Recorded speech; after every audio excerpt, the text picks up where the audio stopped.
I'm glad I wasn't the only person who thought that was a haunted house. Well, and I didn't catch. I'm glad I wasn't the only person. I'm like, why is Randy Orton going through the worst haunted house ever? He was playing a text adventure game, guys. Oh, okay. Whatever the case, it was Viper's Lair. That's what it was. It was Viper's Lair. I appreciate it. Oh wait, is there headphones? I appreciate it, and I have a new rule on Bray Wyatt. Whenever anybody tells me that Wyatt doesn't win, I say, you know what? Skeletor never won. Sorg. That's it. No, Skeletor didn't win. Sorg. He's evil as shit. He's not supposed to win. Sorg, have you watched He-Man since you were a child? Yes, I might have a top 10 episode DVD.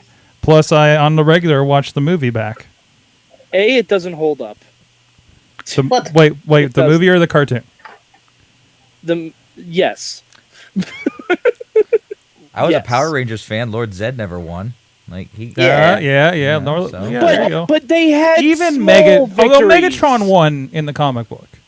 They had except for that one time when he killed Trini in a car accident. Oh, Bobby! Too soon. I'm sorry, that was terrible. Too never. Wow, it was funny there. Gotta admit. Wow, no, got dark. not in a good way. No, not in a good way. That was terrible. Not in a good way. Absolutely. Not in a great way. All right. Well, so we're setting up. I got things mostly rolling.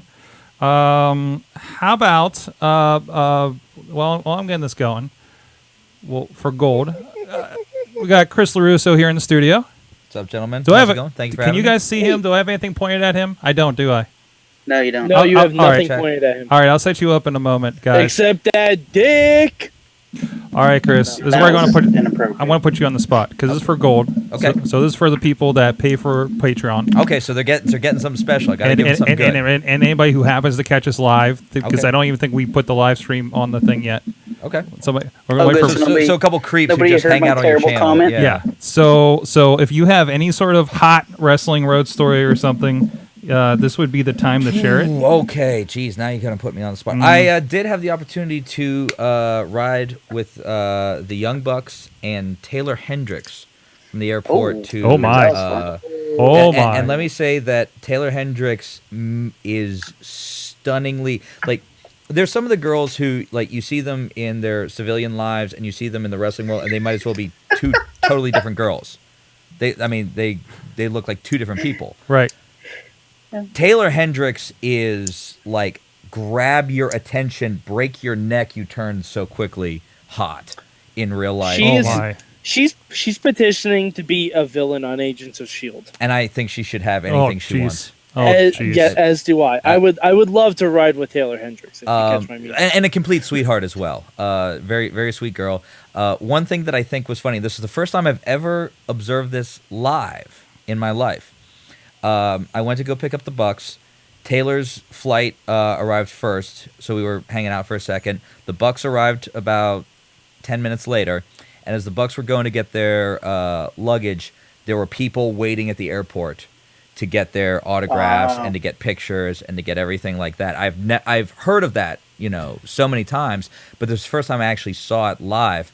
And then this guy comes up. They're not even they don't even have their bags off the carousel. And the guy's like, "Hey, can I get a photo?" And this stranger just hands me his phone. And I mean, he doesn't know me. I could have just walked away with it. But I decided to play nice. And I was like, all right, everyone say too sweet. And the Bucks were not amused. So was the fellow like? I feel like I know who at least one of the people were there. I mean, you probably know. I mean, the type. I very awkward, very short guy, very hairy. Actually, this guy had no. If I were to approach somebody who I don't know, I would be a lot more timid than just Young Bucks. I was like, whoa, like he had no anxiety at all about running up to two people he'd never met in his entire life. Because there's a guy that's around here. Mm-hmm. And he's very upfront about things, and he gets the pictures with the wrestlers. He's definitely an airport stalker. Okay, he has had pictures with Hulk Hogan, Ric Flair, you name it. Mm-hmm. My ears are burning, Sorg. No, it's not. Sorry, bugging. there's some echo. Oh, okay. I'll work on it, guys. Yeah, there's an echo. Yeah, because this got cranked up. Sorry about that. Everything fell off. That might fix it. Is that it? Yeah. Oh, that's so much better. Okay. Hello? Yeah. There I see you. Okay. Yeah. Yeah, we're good.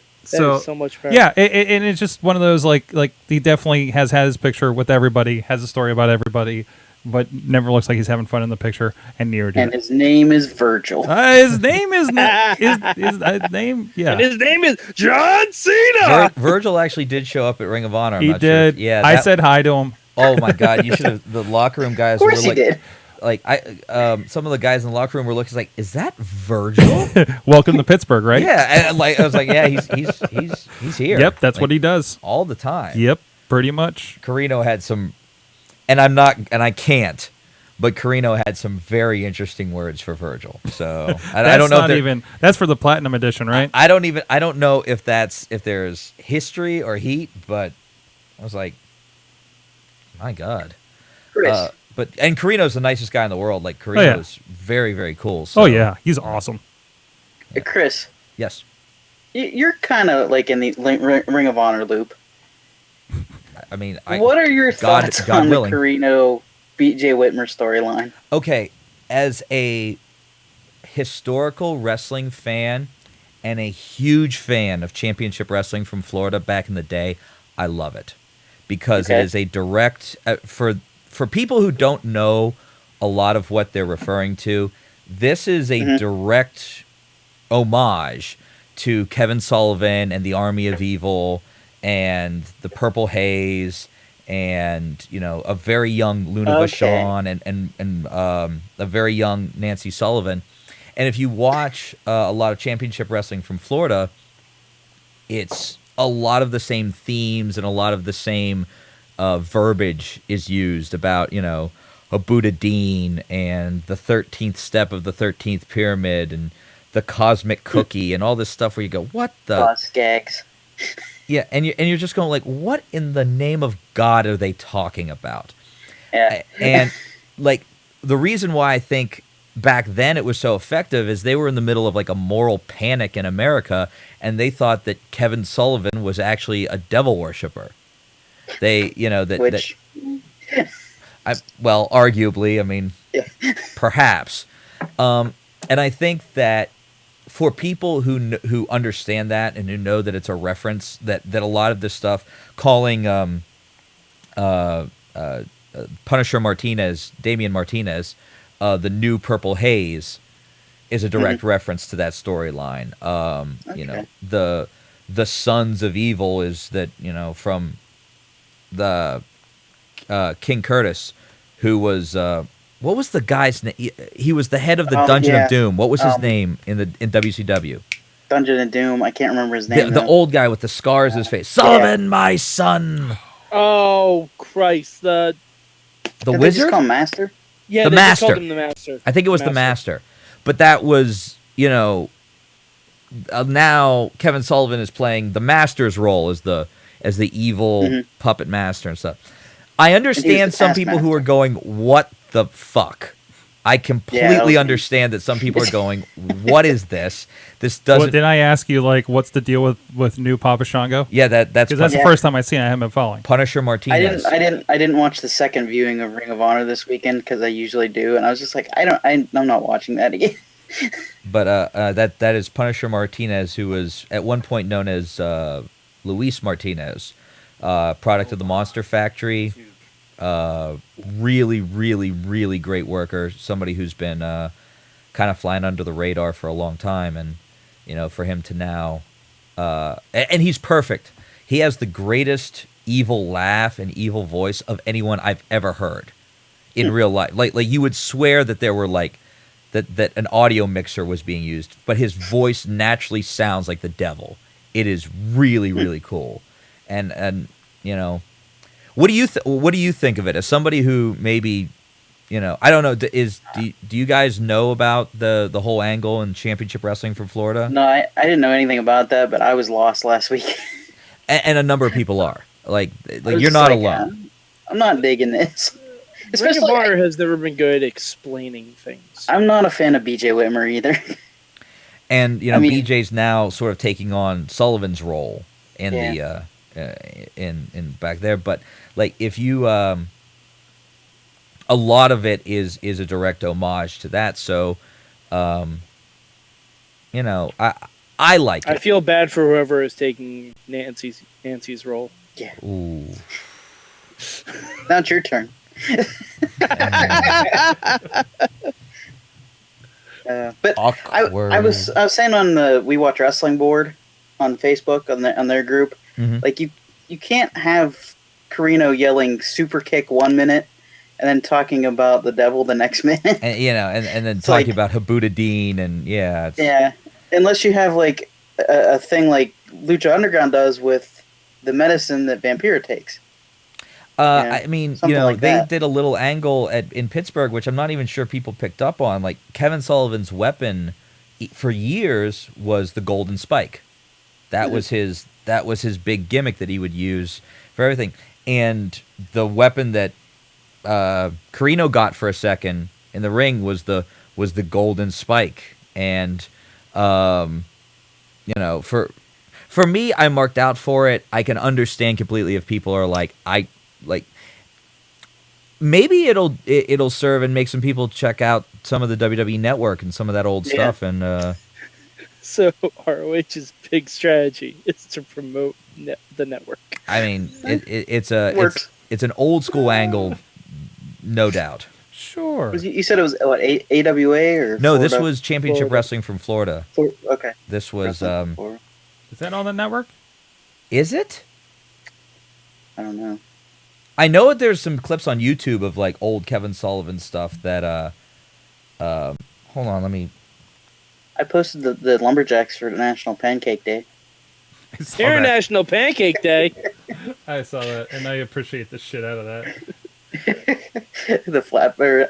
He ate 200 This flapjacks. has Scott Norton in it. It's yeah. amazing. Sorg. Huh. Check it out. Yeah, represents. Lucha Underground. That's what it you is got out. for. That's what you got for the thing, huh? Check Yeah, my shirt I'm out. wearing it for New York Comic Con. Did you see it? No, I can't make it out. Stranger Things, Bobby? Yes. Is that one that I saw on Stranger Things Facebook? shirt. Oh Yep. man. Oh man.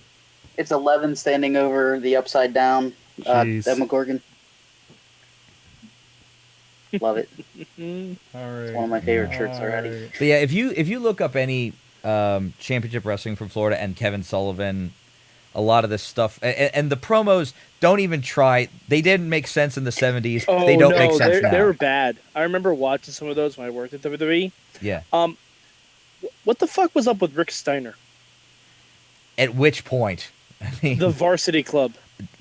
it was the 80s. I mean, Fuck. Rick Steiner, I think he might have been the first S&M character in wrestling. What? All right, Wow. that's it. I'm going to look for images. Because, why would you do that to yourself? Why are you going to type that into Google and have the government know Rick that you're looking Steiner, for that? S&M. Why? No. You're gonna get... Now we're all going to end up on a watch list. Great. Yep. We are already, if you're on this podcast, you're already on a watch Fair list. point. Fair point. Let's see, where is, oh, come on, Google, don't fail me. I got mad in an app today. Oh, Tragar's in the chat. He's saying, when I was young, I loved old Jesse Barr, Lex Luger matches from Florida wrestling. That's old school. That's young Lex Luger. That's super young Lex Luger. Like,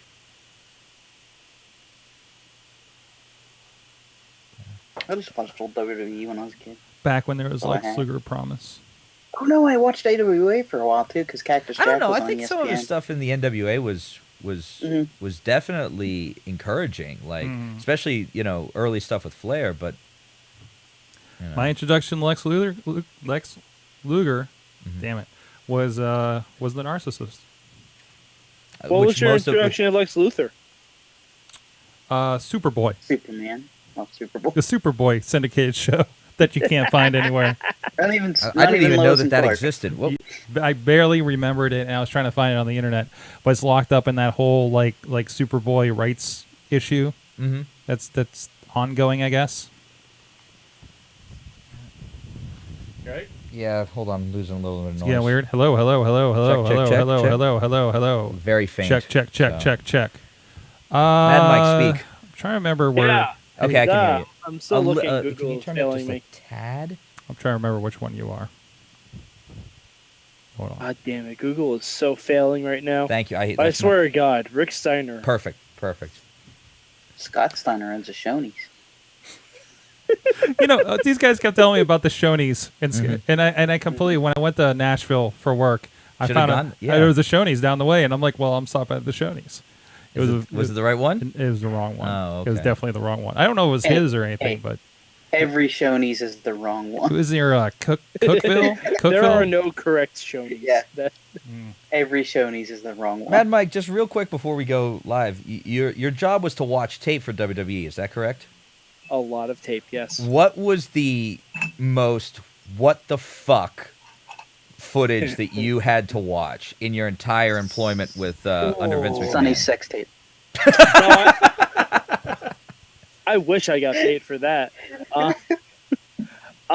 This might be a hard question. This might be too big. that is tough. And it's not for the actual content, but it's for historical purposes. Mhm. I had to log the pay-per-view after WrestleMania 20, the triple threat rematch with Triple H, Shawn Michaels versus Redacted, the That's world surreal. champion. Yeah, that's really Where- surreal. Where he kissed his wife and kids right before the match.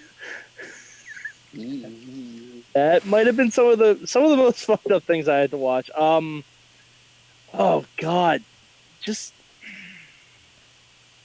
you Because had people to think that watch, pro wrestling in like old- the past 10 years has been strange. There's historically in the 70s and 80s Oh, all right. I got insane it. things. Any Ric Flair promo from the 80s that is not on a WWE DVD, because there are great ones that he did, like learn to love it, all that stuff. Mhm. But there are ones that they will never show because he's calling Dusty Rhodes a monkey. He's insulting. He's basically Donald Trump. Like Donald Trump in 2016 is basically Ric Flair in 1985. Actually, wow, that works. That way too works well. on so many Wow. levels. That works way too fucking well. They're both even WWE Hall of Famers. My goodness. Fuck. But there was one time where I was watching WCW Worldwide from the Disney? From Disney or yeah, from Center Stage? and there was someone, I don't remember who this kid was screaming at, but there was someone that was coming out, billed from like South Carolina or something like that, but he was a very chalky white guy. Mm-hmm. And this dude who had his face painted red, this little kid, had to be 13. For some reason, the cameraman decided to zoom in on him and say, "Hey, you bastard, go back to the north!" Wow. You want to hear something Yeah. crazy? And this is also, on the network. Oh, go Macho ahead. Man screaming at Frankie the Parrot. I screen capped that. I have that picture somewhere on my computer. You want to hear But something yeah. that's crazy that did make the network? If you look really closely, it's in the old school section in the Madison Square Garden matches when they just did the MSG the house shows, but they filmed them for the Madison Square Garden network. And the main event of this one show is Hulk Hogan and Kamala. And as Kamala is coming to the ring, a fan in the front row throws a banana at him.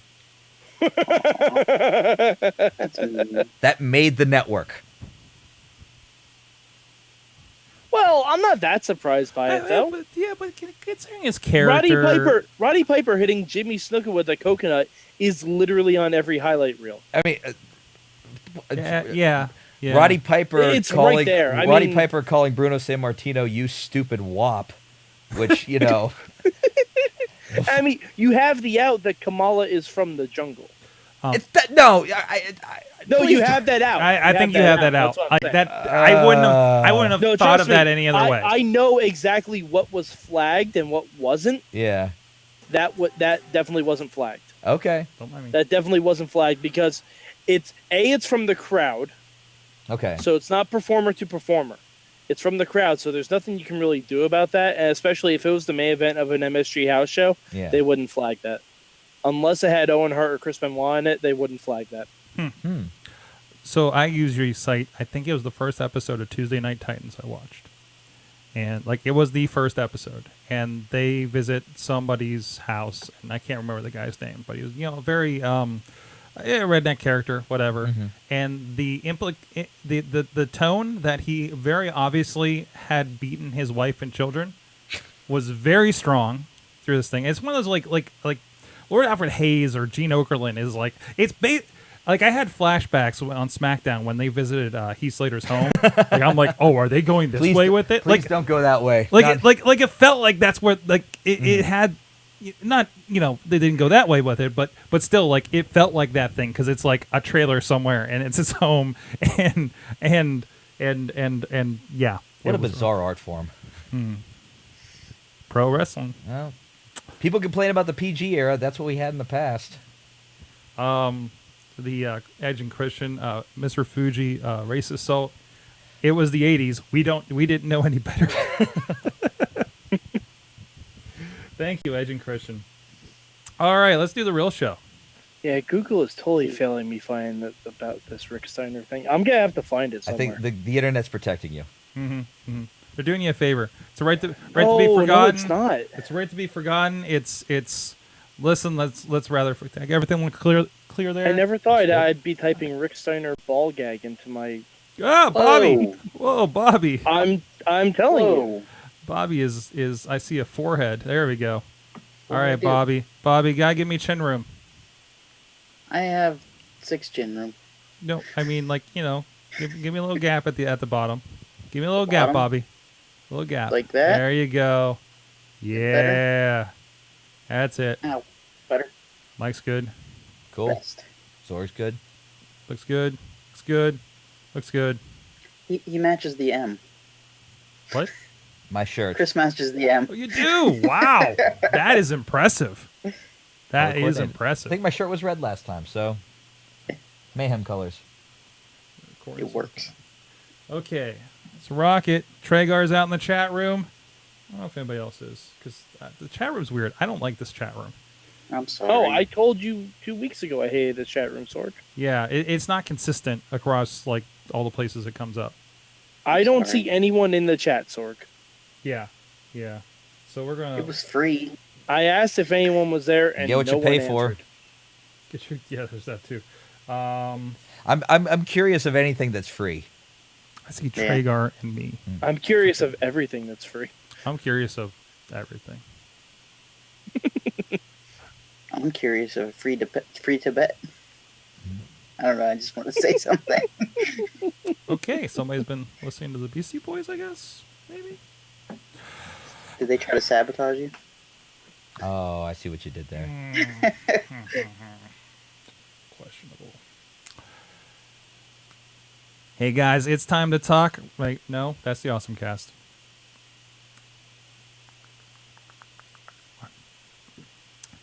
Hey everybody, it's talk to. Third time's a Talk charm. and walk the walk. Wrestling, Sorg. We're talking about wrestling. It's time to talk about the fake sport we love that isn't quite as racist as it used to be. We think. We One think. day I want We you to hope. start the show with "This is Jeopardy." He's completely lost touch with reality. I'm saving that last one for gold. All right. It is the Wrestling Mayhem Show where we get together and converge in one digital location to talk about professional wrestling. I'm Mike Sorg at Sorgatron on the Twitter here at Mayhem Studio in Pittsburgh, PA. We got a very special guest with us. But first, we're going to go to Poughkeepsie, New York, where the only Mayhemmer on the crew with a feature endeavor letter from the WWE. He is Mad Mike. Sorg, I am here. I am excited. Not about SmackDown, but about my brand new Lucha Underground shirt. Ooh, nice, nice. Yeah. I'm excited because guess what, Sorg? Lucha Underground has a panel at New York Comic Con. Guess who's going to be there? This guy. That's right. And guess who's 19 hours closer to having caught up on Lucha Underground? Started from episode 1 and did a binge on there. Thank you, Mike, for helping me through the first 4 episodes of it. We got some watch party stuff that should be up in the coming weeks, and we'll be doing that again. I think as early as this weekend. I think this Sunday we're going to go through the rest of the 19 of the first. And we have to do something special for Ultima Lucha, hopefully on Sunday night. So keep an eye out for the link for that live stream if you guys want to join us. Ultima Lucha Party. Yeah, also joining the Lucha Party is Bobby F. J-Town from Johnstown, PA. Hey guys, I also have a panel, but it's in my room above me, my ceiling panel. Right.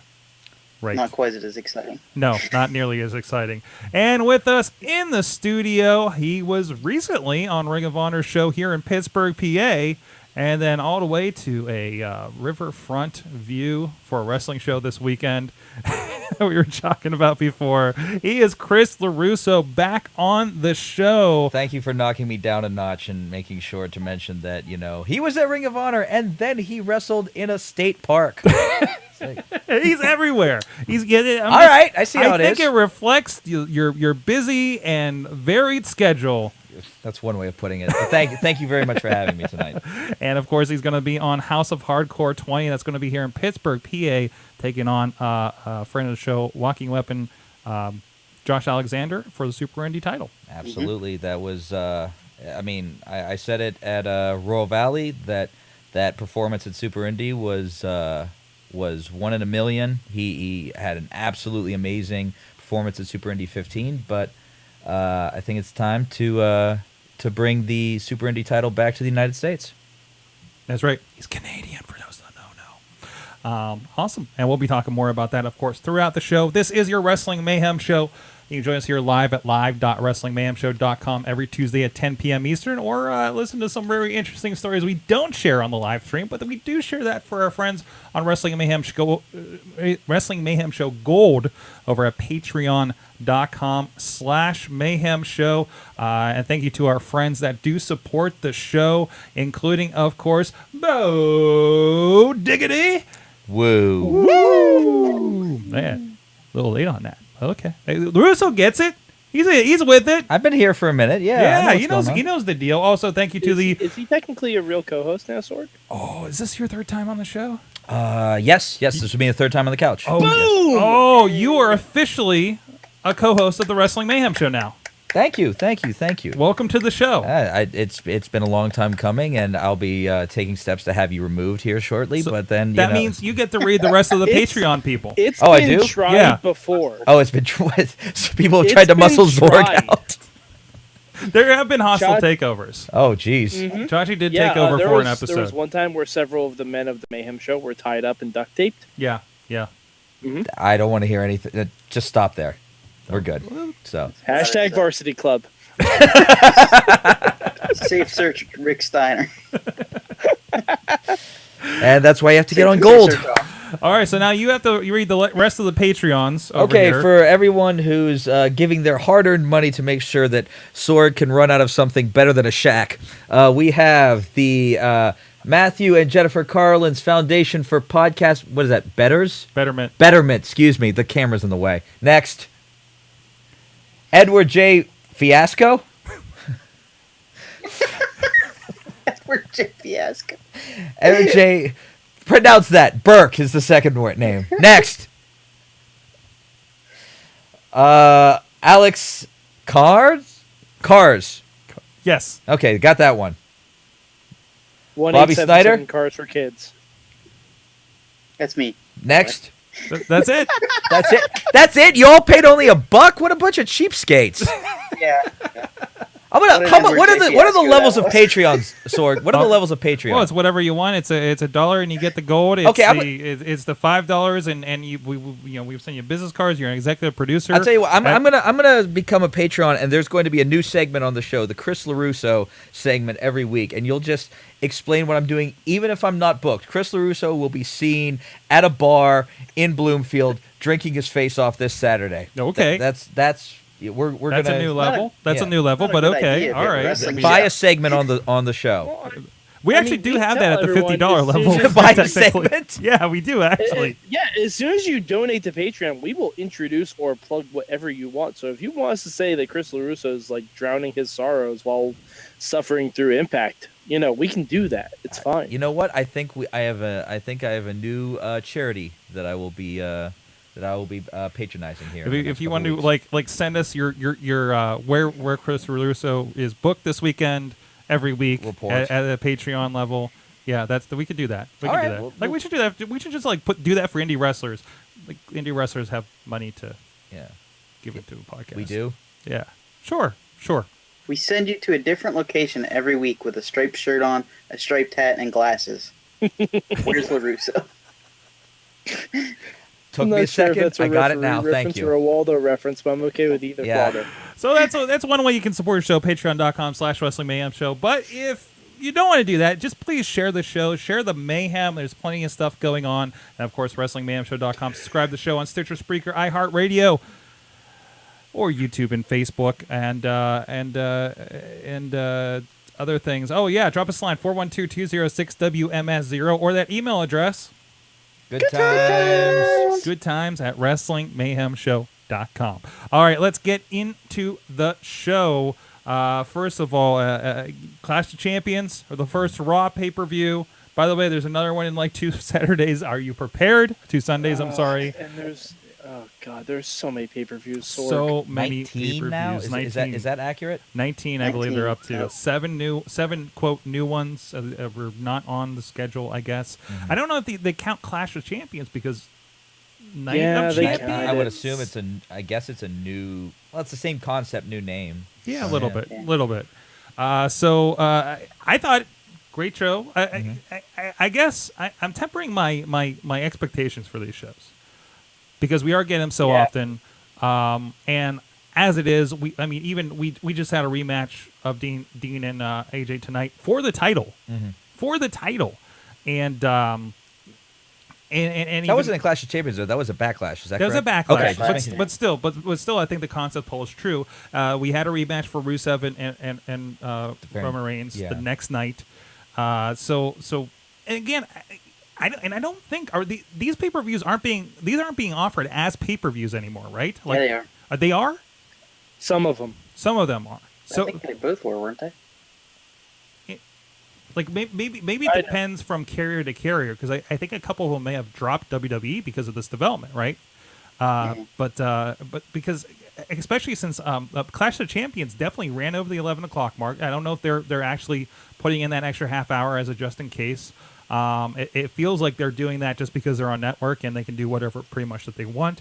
I think it makes sense, of course, that they would have WrestleMania and SummerSlam, Royal Rumble, Survivor Series. Maybe they'll keep the big four for any of those other pay-per-view outlets, but still,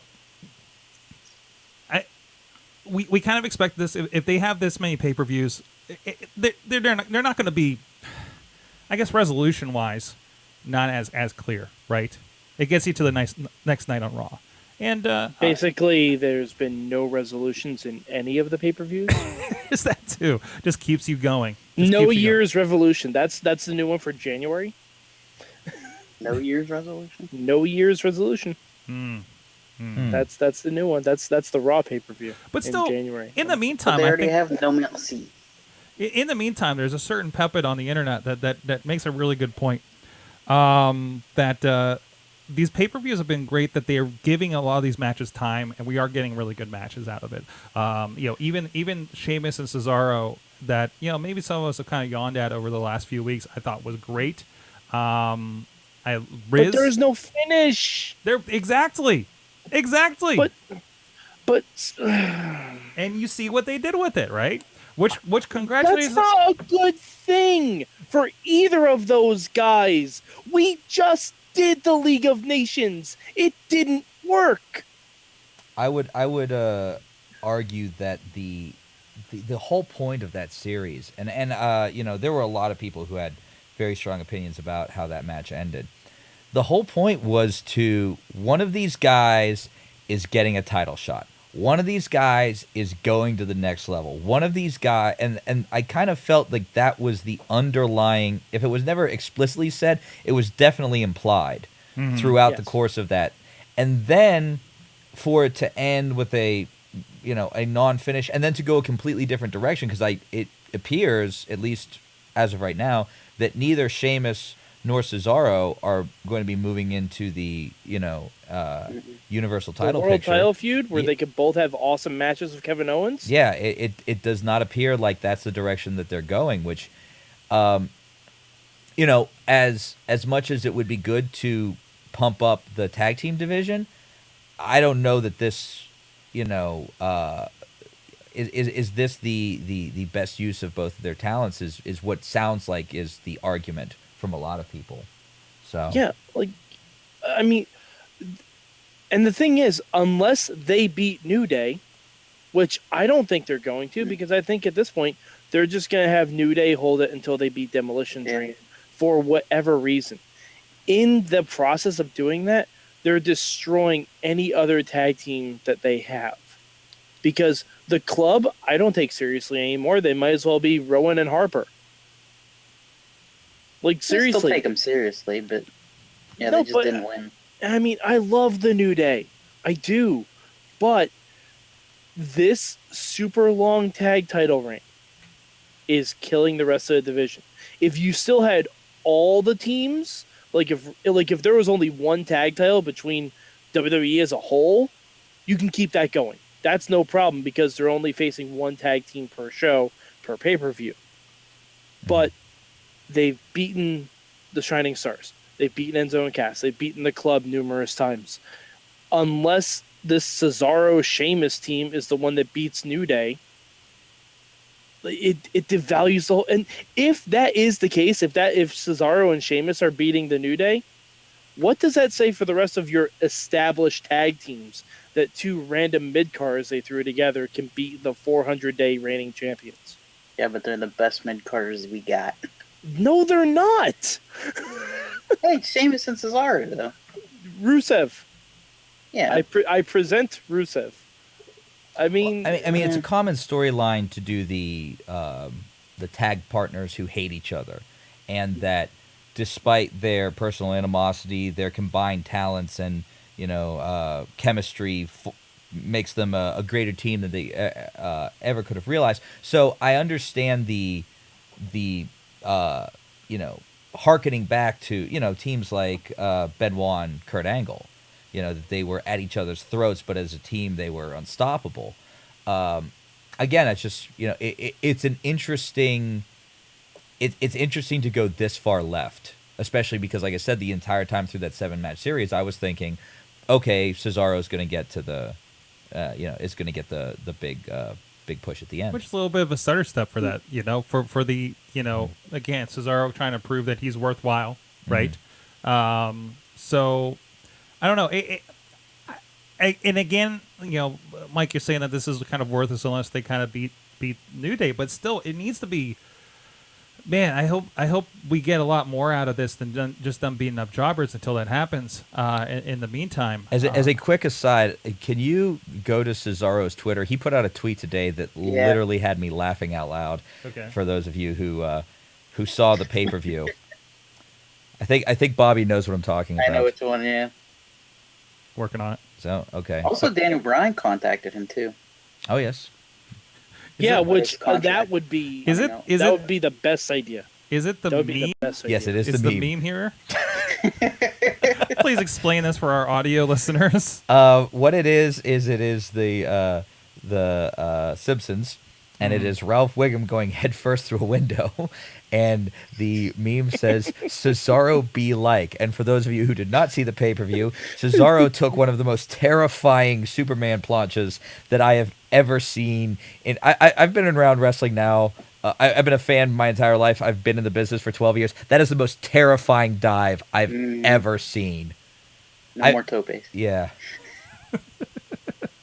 Yeah. Going back to the tag team thing, though, Lucha Underground has done this before. But see, the thing is, in Lucha Underground, literally anyone can be a tag team because Dario Cueto's a dick. Well, Mick Foley chose to be. Mick Foley is not a dick. Yeah, but but Mick Foley took it as these two guys push each other to the limit. Let's see what they can do together, not fighting each other anymore. Okay, but if that was his whole idea, just team them in the first place. No, that wasn't his whole idea. This was the whole idea from the first place, from the get-go. Listen to his promo, Mike. He says, "I'd Yeah. love you guys to fight again, but I don't want you to kill each other because you're just going to keep going. Therefore, I'm going to put you together because you're both badass." It was a spot-on decision right there. Yeah. Or you could give them both each individual title shots because they're badass. Putting them in the tag division doesn't help either of them. They've both been there. What needs to happen? Here's what needs to happen. What needs to happen is, because obviously Gallows and Anderson, should be done with the New Day after losing like 2 in a row for reals. So I want to see Gallows and Anderson have a knockout, drag-out brawl with those two.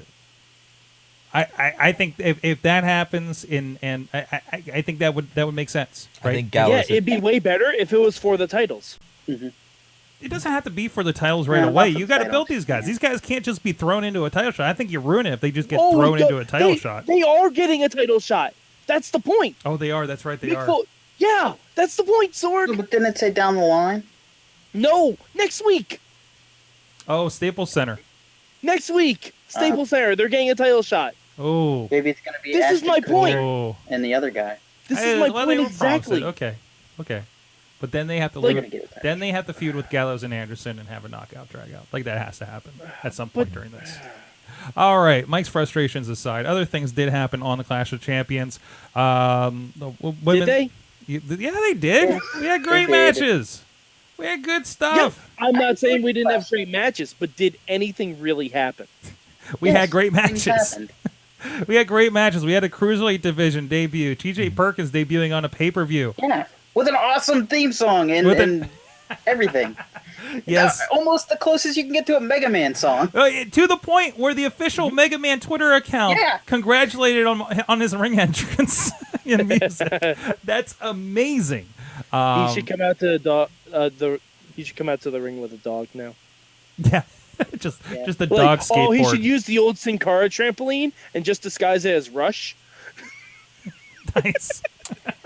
Reference for those of us who played Mega Man on the NES. Thank you. Flip top. Yep. Sorry, kids. Sorry.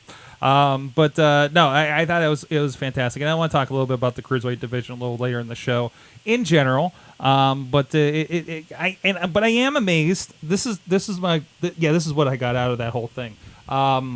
We changed the ring ropes for every Cruiserweight match. Yeah, wow. No, I want to say how. I mean, and I don't know why.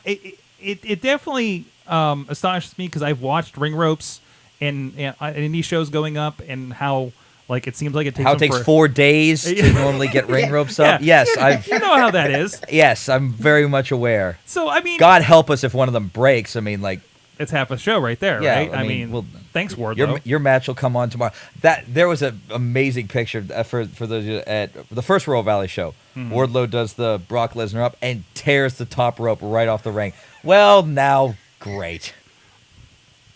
Which was the best one because it was I think it was like a 6-man or an 8-man involving the sexy talented dudes. It was Wardlow and the STDs versus Palace, Bulk, Remy, and it was an 8-man and Santana, and the debuting at that time Santana Diamond. Yeah. So yeah. But anyways, so and to think on Monday Night Raw, they did it twice. They did it for both cruiserweight matches, and that. This shouldn't be much to it. Obviously, like maybe Steph had to dress down Mick Foley for a couple minutes longer than usual in order to buy time for this. Maybe we had an extra Mr. Robot commercial to purple tape. The purple tape. Wrap it. No, I don't think they taped. I don't think they retaped the ropes every time. That would be impressive. That would be impressive. Yeah. But I mean, we've all been to live Raws, right? We've seen them just like change everything, all the ring apart apron. the stage for like weddings and stuff like that, and it doesn't take long for them. No. So I'm sure that's down to a science, right? I can't wait for my next live Raw in town. And I know we're getting a SmackDown pay-per-view here in December. Yeah, so I was about to say December, correct? Yeah, well, but it's a SmackDown pay-per-view, so you're not going to see that unless the women's division suddenly gets pink ropes every Oh man, Alexa match. Bliss is coming. Get in your car, Bobby. There we go. I'm Bobby needs to definitely come to going to Pittsburgh. that one. They were in Wheeling, West Virginia last night for a house show, actually. Got some pictures from the Matthew and Jennifer Carlin's Foundation for Podcast Betterment on the Wrestling Mayhem Show Facebook, actually, of that. But no, that is dedication to that they're bringing over that color scheme and branding, you know. I think is really impressive, and hopefully it's like not a thing that fades. Like I always worry about, hey, we got this new thing, and it just kind of fades off in the background. Thankfully, the women's division has not done that yet, right? I don't think it will, because I mean it costs them zero money to do that. Yeah, Like it wouldn't like, it's not like where you have like the Sin Cara lighting effect during a match or something like that. Like That was the thing I was going to bring up. Like they didn't stop doing that for a while. oh And that no, went away, thank God. but there's a little more behind this, right? Yeah. You know, and even to the point where, so I didn't realize. So Drew Gulak was on last night, and then there was an article. I also wonder if they're like different ropes. What? No, like different ropes, like geared more toward cruiserweight use. You mean tighter ropes? Yeah, I hadn't even considered that. yeah. Like I mean, it would make sense that, you know, because if I mean, it's probably not. WWE is usually pretty uniform with everything, but I wouldn't put it past them. I know they have a crash ring at the Performance Center, and I think you've seen that in some of the highlight reels where the ring is specifically designed to practice high-flying maneuvers so that the canvas isn't as stiff. So I don't think it's out of the realm of possibilities that there were ropes specifically for the high flyers. Well, okay, you're the only one here that has experience with this. I mean, how much of a difference? I mean, you've been in all kinds of rings. A huge difference. Yeah, A huge difference. I mean, there are ropes that, and IWCs are pretty good. But I mean, there are rings that if you try and springboard, you're putting your life, you know, at risk, right? Because they sag so much, or that the wrapping around the rope is so loose that the minute you put your feet on it, they'll just roll right off, and so you can't get your footing or get your balance at all. There's other ones that are, you know, might as well be walking a tightrope cable. They're just so that don't move at all, and running those ropes is a lot harder, but it makes springboarding and, you know, getting to the top. And I don't even springboard that much, but I know that there have been times when I would like to have done it, and then I check the ropes like, well, not doing that tonight. And so it could make a difference. You know? But I really don't know. And you know, somebody who's been there and around there would probably know far better than I. So It does make me wonder if this is the kind of thing where maybe that does slide into being that first hour thing. Like maybe this is some of that experimentation. Like it harkens me back to the failed experiment where they said, hey, we're going to have WCW in the middle of Raw. The one fateful match with Buff Bagwell and Booker T and what the heck is his name? Was his name also Hank Hudson? Something Hudson? Scott Hudson. Scott Hudson. Thank Scott you. Hudson. Thank you. Because like Hank Hudson is the ring announcer here locally. Yeah, That's the Scott ring announcer Hudson in the put business. together Bunk's Adventure. What? That's a reference. Okay, sure. Never mind. But it feels like that, where they're like, we're trying to brand within the brand, so maybe that brand becomes its own thing, right? And obviously CWC is kind of that thing where we did this over here and built this thing up, and now we're bringing it into Raw, right? We're absorbing it into Raw, but keeping that brand in there. You know, it feels like the old, like, hey, all the lights turn into WCW, and here we are, right? And maybe that's part of the experiment to see how it flies on the main stage before maybe they say, hey, that first hour is cruiserweights or something like that. And I talked about it last night on the wrap up. Like it feels like and I think across both brands, like the divisions feel distinctive now, right? The women's division, I mean, like there's lines of things happening that aren't just the secondary third thing to what's going on at the title. Like it's just we're popping up. Hey, there's a storyline here. There's a direction here. There's a direction here for each title, not just who's next, right? Not just, hey, who goes for the title next, and that's all we're worried about. There's secondary things with the women. There's secondary things with the tag titles, or with the tag divisions. With right? the SmackDown tag titles, I'd argue that's not the same for Raw. Well, I think for Raw a little bit. I thought maybe that the Sheamus Cesaro thing kind of turned into the secondary thing for us. It also could just be next but week. Also we have Enzo and Cass doing stuff. Like Enzo and Cass but- have this interesting side feud going on with Owens and Jericho. Right? So like it is an ongoing feud. No, it's not something that leads to pay-per-view matches or anything, but it's something that we can randomly have a main event on Raw that kind of makes sense because they were feuding before the Universal title was even involved. People trying Well, to... Cass was in the match for the Universal title. Of course. And I think McMahon's very high on Cass and would like to see him one day. So keeping him Look nearby at him. kind of makes sense. He's confusing him with Kevin Nash. Just look at him. He's like, did Nash and Test have a baby? Is that what happened here? He does look like it. And somehow he's from Brooklyn. You notice they've never stood Big Cass next to Stephanie for those comparisons. They've never done it. Hmm. Mm-hmm. I don't watch out for that. There's a wedding in the works, Sork. No. She's married. She's a married gonna get lady. very She was confusing. married the first time too, Bobby. Side note, by the way, the whole oh no, Stephanie got in a limo last night with her husband. Oh God, it's so bad. What?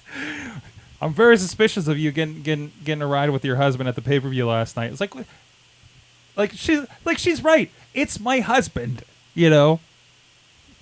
But anyways, I digress. All right. Then again, he did roofie her and take her to a chapel to get married. Please let's not go. Let's not. Please stop pulling on that string. Speaking of questionable wrestling storylines, Yeah. we talked Nefarious. about a lot of questionable wrestling things that happened during Wrestling Mayhem Show Gold. So I hope First and last bachelorette party ever on WWE. wait, the test one? The Stephanie one. You Because don't that e- happened after Stephanie's bachelorette party. Oh, it was, okay. We don't even have the excuse of saying it was the 80s. We didn't know better. You never get the. Nope. Yeah, it was 2000. It was the aughts. No. We didn't know better. It was like Jesus. So 99. 98. 99? 98, 99. Okay. It's the. I mean, the 90s. I mean, granted, Stephanie's bachelorette party wasn't exactly the most. Happened in the most roaring paid thing you've 20s. ever well, seen. here's the She thing. just had May and Moolah there. You never. Happened in the roaring never 20s. It was see- about villains, I tell ya. You never see. You never see the intro. All you ever see is the wedding, the chapel wedding. Whenever they do the flashbacks all over the place, so you forget about that part. You need to go back and watch that episode because classic. Good Lord. Oh boy. Actually, what they probably showed it the week before or something, right? But No.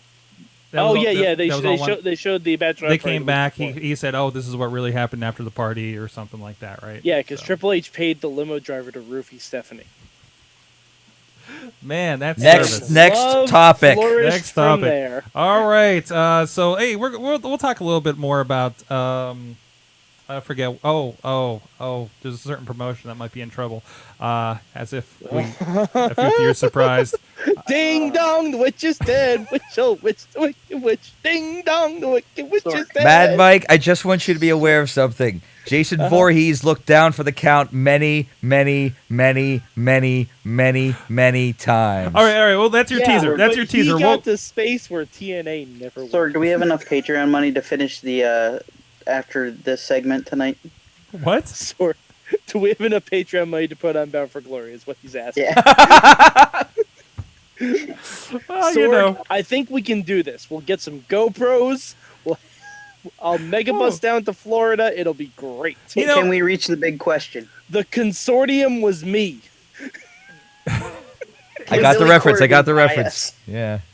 Oh, okay. Well, we'll get to that in a moment. But in the meantime, you can maybe help us buy TNA by Can we start a GoFundMe page? checking out our Bound friends for at Mayhem. IndieWrestling.us, where a lot of people that are Indiegogo! on the show.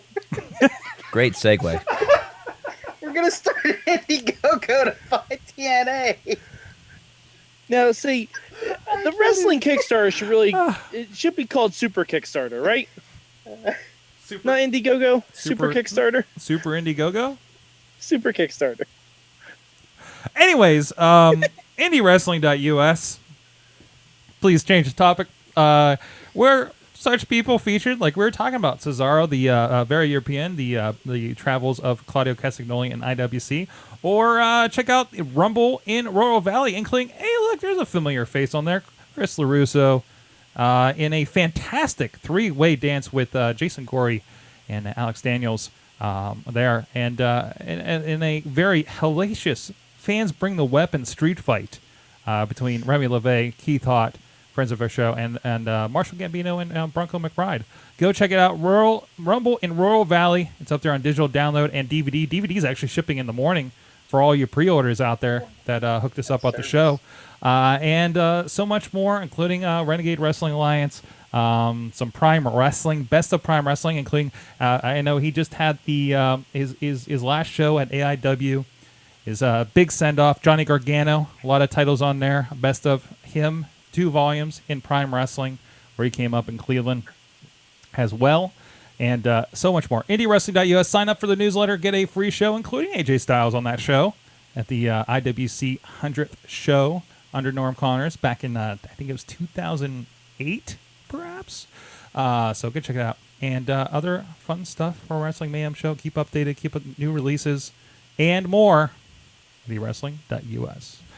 Okay, so I threw this in here because I saw, obviously there's been a little bit of talk about buyers and everything. I think we discussed it a little bit late show last week. But I saw a headline that TNA may not have enough money for the next Impact or Bound for Glory. Like the next Impact as in this week's Impact may not air? Well, no. This one on air is already in the can. Okay. It's already in the can. But they may not have money for Bound for Glory, which is Sunday. Or any of the...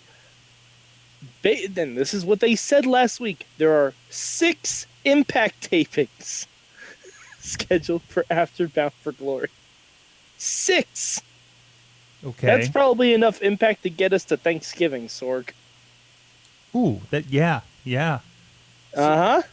This feels like that weird spot where they were kind of, I think, were they on their way out of Spike TV, and there was a bunch of stuff in the can, and they weren't even sure if they'd be around on January 1st, basically. You mean the episodes that aired on Spike TV at 1 and 2 in the morning, where they pushed a Mahabali Shira, TJ Perkins, possibly homosexual storyline? Yes, that's exactly the time. Whoa! Okay, Yeah. so it was the best of There's times. a reason we didn't review those, Sorg. Okay, all right, I got you. They should get John Taffer to do Bar Rescue TNA. I think you know who the real loser in all this is if Bound for Glory doesn't get put on? Gail Kim. Because she's never going to get inducted in the Hall of Fame. No. Yeah, You know who the real I feel really, really bad for? Cody Rhodes. Oh, I don't feel bad for Cody Rhodes. I will say I don't feel bad for Cody. There are so many places that are planning to make use of Cody Rhodes' talent. Yeah, he is not going to hurt for work. WWE just buys TNA outright. And they're like, welcome back. You know, as much as, you know, there's the easy jokes to be made, and a lot is that there's the that this company has, you know, been on life support or come back from the dead so many times. You know, it is something to consider that any grievances you may have with creative or with management, there's a lot of really, really, really talented people who, I feel no question. I feel terrible for that. And even if TNA continues just to be in that environment where it's a question, are we going to have a pay-per-view this weekend? That sucks. And that sucks for those guys who've been busting their ass. I'm sorry, say that again. Because they all have to travel down there too. Yeah, and you can say whatever you want again about management, creative, anything like that. You cannot deny that the people bell to bell have been doing everything that they possibly can to try and keep this to put on the best wrestling show they possibly could. Matt Hardy has completely reinvented himself, and for a long time there was the talk of the wrestling world, and just doing like working so hard to try and to right the ship. And it's just it sucks to see that, you know, people, friends of mine, people who I've worked with and people who I respect a great deal and who I admire, you know, are put in this situation. Again, I'm not ready to throw flowers on the grave of TNA just yet. This company has had so many times where people are like, this is it, and somehow they always manage to come, you know, from the previous segment, Jason Voorhees always seems to come back from the dead. But, you know. Yeah, but in progressively worse movies, usually. And to be fair, they don't hold pay-per-views on Friday the 13th. TNA's going to space. It's just, I you know, I feel for the people who are down there, and I hope, for their sake more than anything else, I hope that TNA gets a, you know, gets a reprieve from the governor. Honestly, though, like, I love a lot of the talent down there. Mm-hmm. But I think TNA going under might help them, because most reports are that they don't get paid on time. They're not allowed to do indie booking dates where it's televised or it's going on DVD or stuff like that. This may actually free a lot of them up. That has been loosened a bit, I can tell you. Yeah, because of necessity, because they can't pay people. Yeah, I mean, it was a big problem. If TNA doesn't exist, you can actually get Ethan Carter going all around the world and being super successful. But in the you meantime, can get Mike Bennett going back to Ring of Honor and trying to take over the Kingdom again. Like, yeah, you could have a lot of things. Right. And these guys are getting around a little bit. It'd be Ethan Carter is even on the House of Hardcore. It's coming here in Pittsburgh. Going to be on House of Hardcore. So, I think Pepper. What's his? I know him as Pepper Parks. What's his name? Thank you. I'm sorry. Oh, is Pepper Parks on TNA? I believe he's on House of Hardcore. Okay. So let me make sure before I start telling tall tales.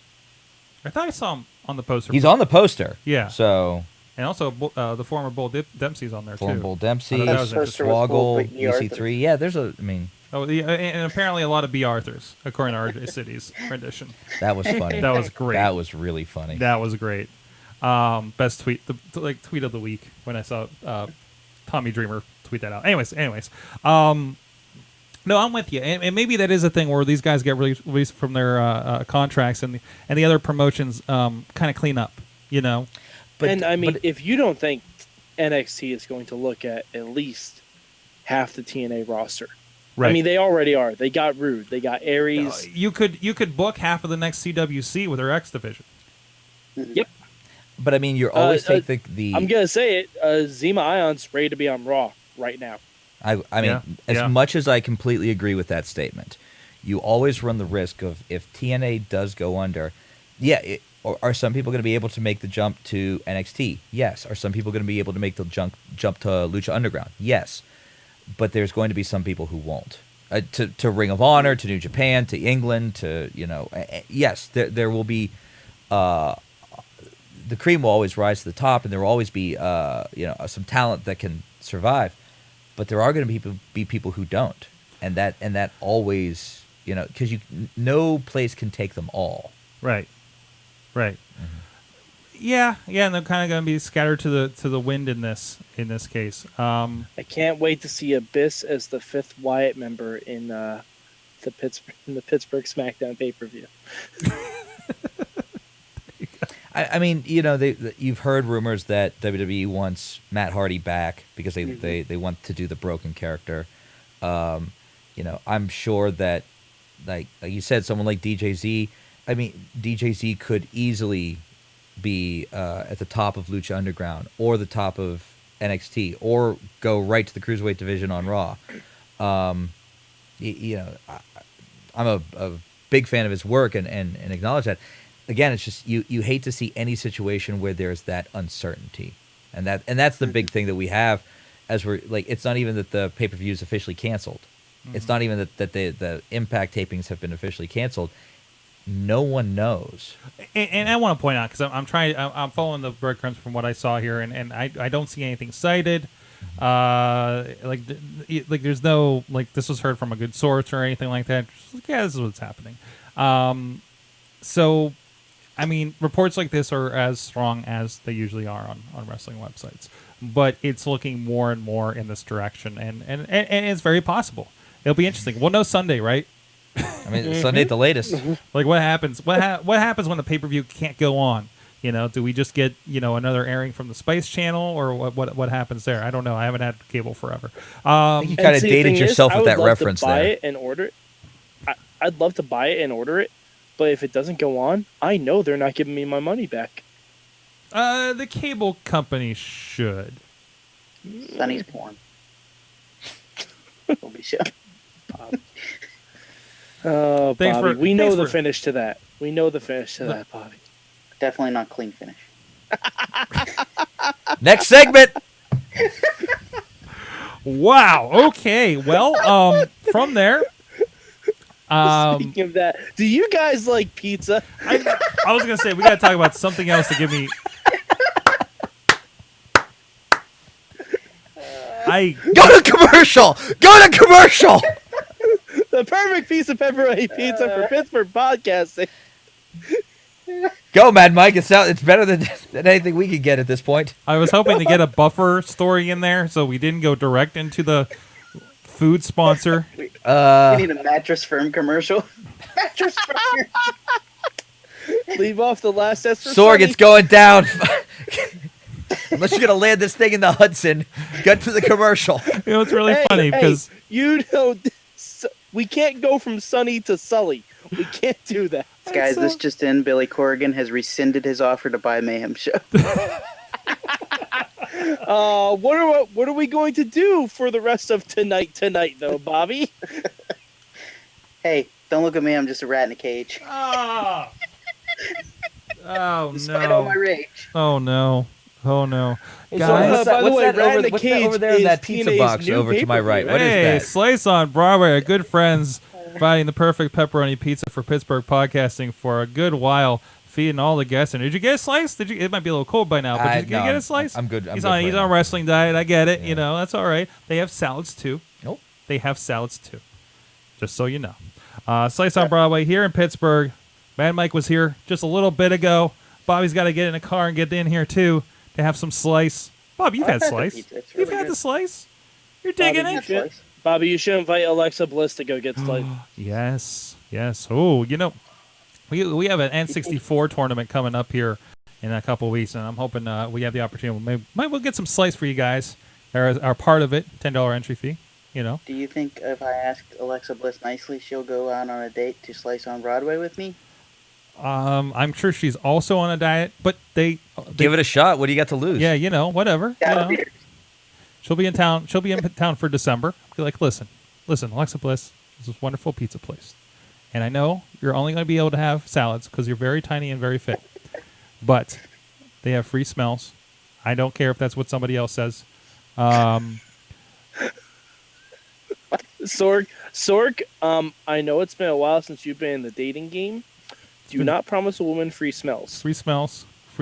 Don't do no. That's not that Sorg. Man, that was how you did it in 1998.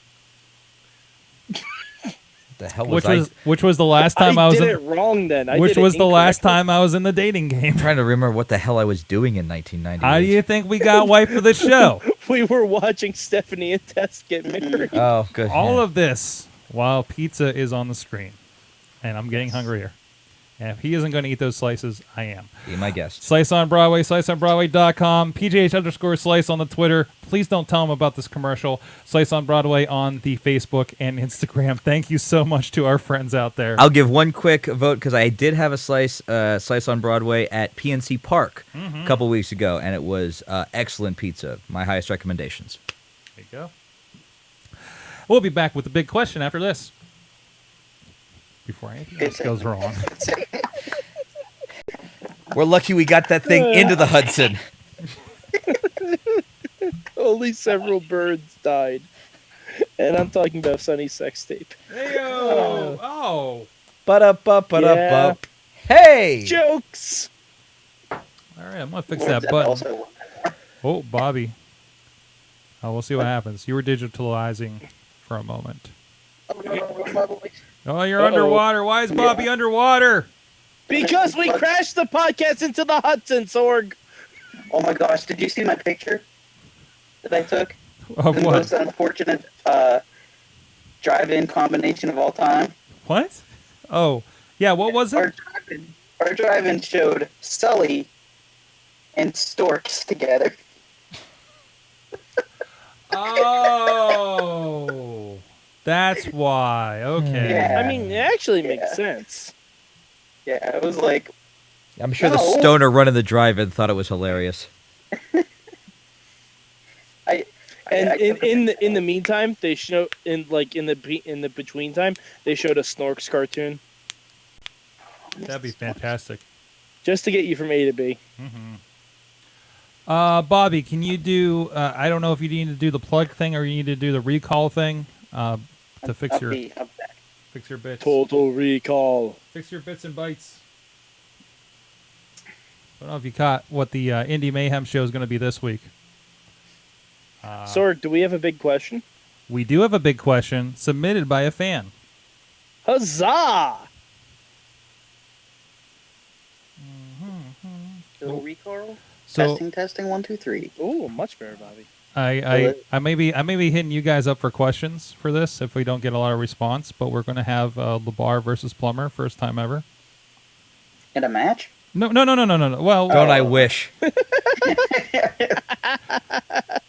I think. Wait, has Plummer been in? No, Plummer only. Plummer's been in a beatdown, but I don't think he's actually ever been in a match. Yeah. The bar is happy that I can spell. Wait, what? Because What, you want a cookie? What was that? I chanted HGH at Wardlow. Oh, He said he's happy that I could spell. I can guarantee you that Wardlow has passed the IWC wellness policy. Yeah, he has.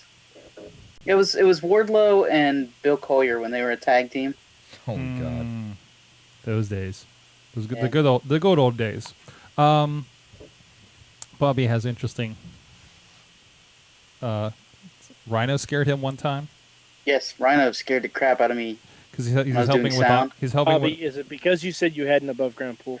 No, it was actually. You remember? I had a dream one time, back in the day, that Rhino stole my tricycle. Go on. and he pushed me off of it and just drove down the street on it and left me there to not have a tricycle. How long ago was this, Bobby? Probably in high school Last night. when ECW was a thing. Used to have nightmares about Rhino.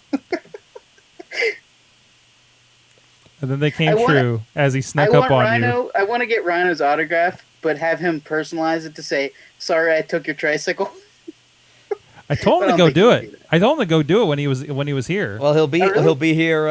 He'll For be House here on Hardcore. October Yeah. October Yeah. 15th. So you Do got to it get there. down and It's your last chance. before he becomes Yeah, I Senator know. Rhino. So Yes. I'm gonna have to Senator get his autograph. Man Beast Rhino. Although I will say this: a quick political endorsement for future Representative Man Beast Rhino. Not only From is he president. have a great experience as a professional wrestler, but he has great judicial experience as well, where he was the judge for Wrestlers Court on a number Oh, of nice. occasions for Really? for Ring of Honor. So it was his honor, the Honorable Man Beast, Judge Man Beast presiding.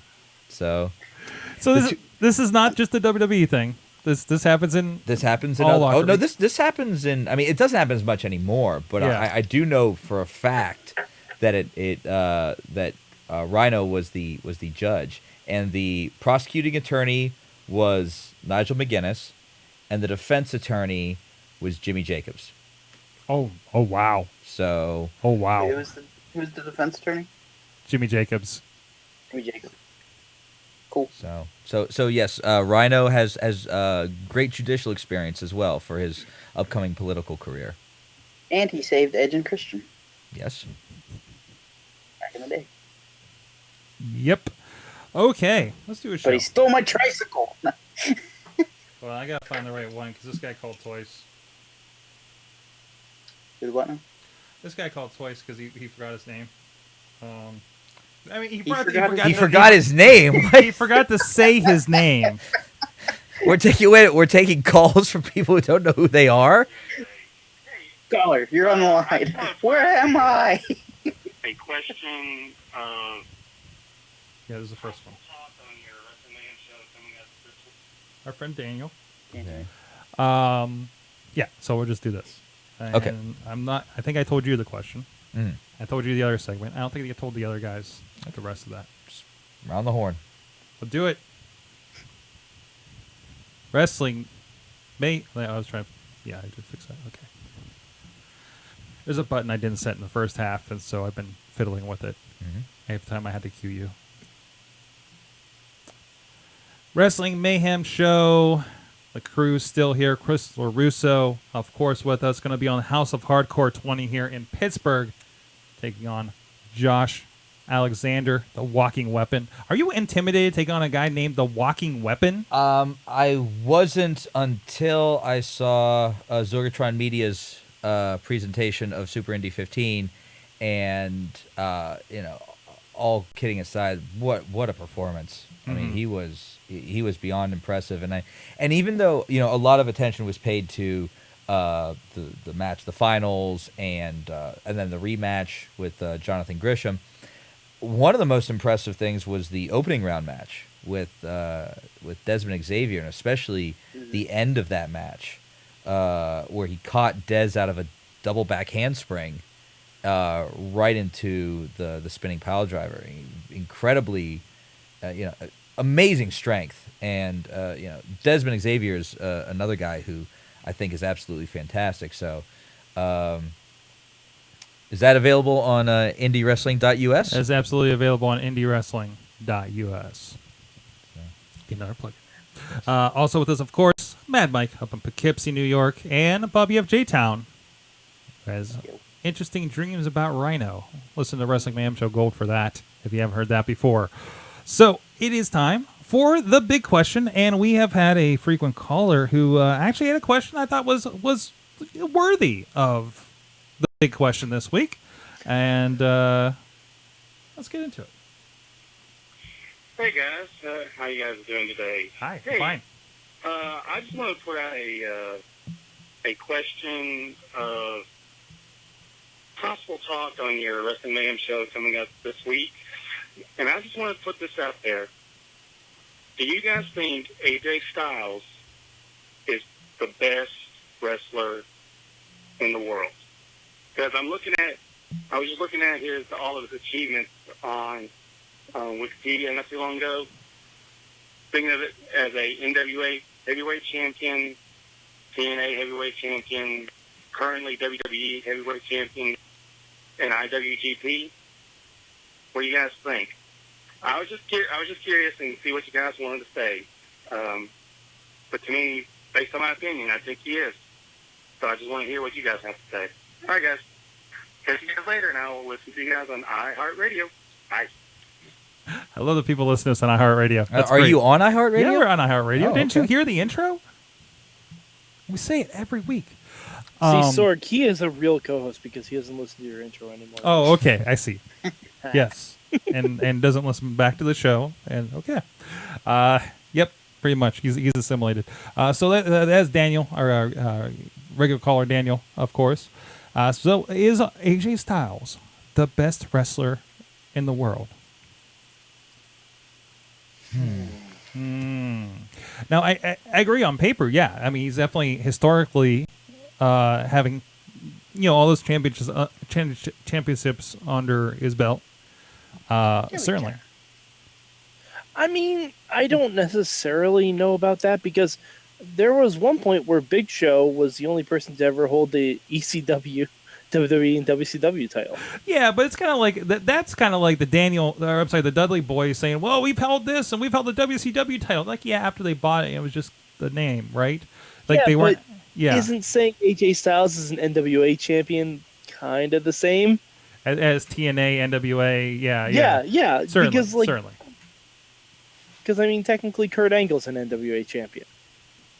And it's not that always bothered me in general when because it's like, whoa, he was an NWA champion. That's completely the title that has the same lineage as Ric Flair and Dusty Rhodes and all those George guys. Hackenschmidt. George Hackenschmidt and Bockwinkel, I'm sure, had it right. Oh yeah, it's the one Shane Douglas threw in the trash can. Yeah. So okay, other than that, so obviously, if we go by the title thing, and I think it's a little. I mean, it's a great thing on paper, is in the context of wrestling, and that's something that they tout every week when they say, AJ Styles, look at all the stuff he's done. He's so important, right? And he's amazing, and greatest wrestler in the world. He is definitely up there. It's interesting because you were mentioning the titles, and I wanted to check. In addition to WWE champion, New Japan, blah blah blah blah blah blah. Some of his other accolades that I wasn't even aware of. 5-star match from The Observer, him, Samoa Joe, Christopher Daniels. The only 5-star wrestling match in TNA history, apparently. Wow. Outstanding Wrestler of the That Year, sounds 2014, 2015. Match of the Year, 2014. Wrestler of the Year, 2015. Ring of Honor Pure Champion. Ring of Honor World Tag Team Champion. Ring of Honor Pure Wrestling Tournament Champion. TNA Grand Slam Champion. How can you be a 2-time Grand Slam champion? He won all 4 belts 2 times. Oh. He's But a 5-time Triple Crown champion. Yeah. Well, AJ Styles has the unique distinction of being a triple crown winner very, very early on in his TNA career. Very early on in TNA's career. I believe think still in the within, pay-per-view era, yeah. A year. I think within like a year he was a triple crown champion. I mean, from somebody who's had the opportunity to watch him live and see him in person, I remember at one point at I think it was Remix Pro a year or two ago, he had an absolutely, forgive the cliche, phenomenal match with Facade. I mean, just tore the house down at Remix. And I think around that time he had his incredible match with Matt Sydal in Wheeling. Yes, it was Seidel's first match back in the Independents. And again, tore the house down. Really, really incredible matches in Japan. Obviously, the one with Shinsuke Nakamura at Wrestle Kingdom stands out as one of the highlights of that show, and one of the highlights of his. I think he was a 2-time New Japan champion when he went over there. Best wrestler in the world. You know what? I'm gonna say yes because he's somebody who, if I know there's gonna be an AJ Styles match on, I have to watch it. I have to watch it. Sit down, beginning to end. The match he had with Cena at SummerSlam was incredible. I thought the match with Ambrose was really good. I think it's going to be very interesting when he goes into the triple threat because it's going to... For me personally, I can't think of anybody whose work I enjoy watching more right now. So I would say, yeah, AJ Styles, the best in the world.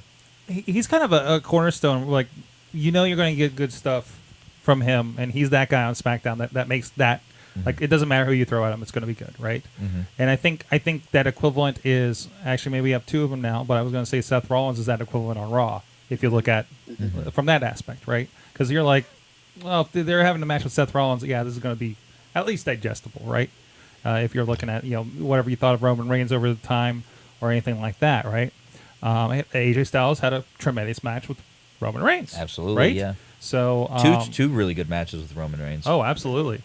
So Yeah, I think that argument can definitely be made. One other quick thing, and then I'll open it up to the panel.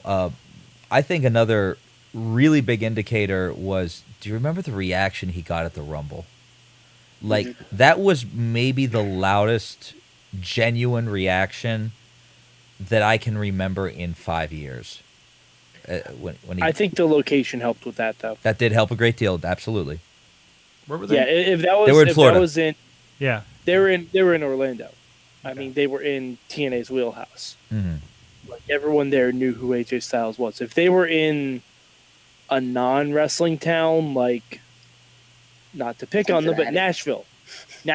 No, I'd argue that Oh my Nashville was the home of TNA before. Well, yeah, okay, yeah, that's a fair point. So, If they were somewhere in Cheyenne, Wyoming. Yeah, I was going to say somewhere in the Midwest or somewhere in, somewhere that was not a TNA. Like, I think he would have gotten that kind of reaction in New York. Oh yeah. Yeah, But, yeah. well, I mean, everyone in New York knows who AJ Styles is. Mm-hmm. Like, if you went to New York, Philly, Chicago, you would have gotten the same reaction, if not louder. But if you go to like Sacramento, Mm-hmm.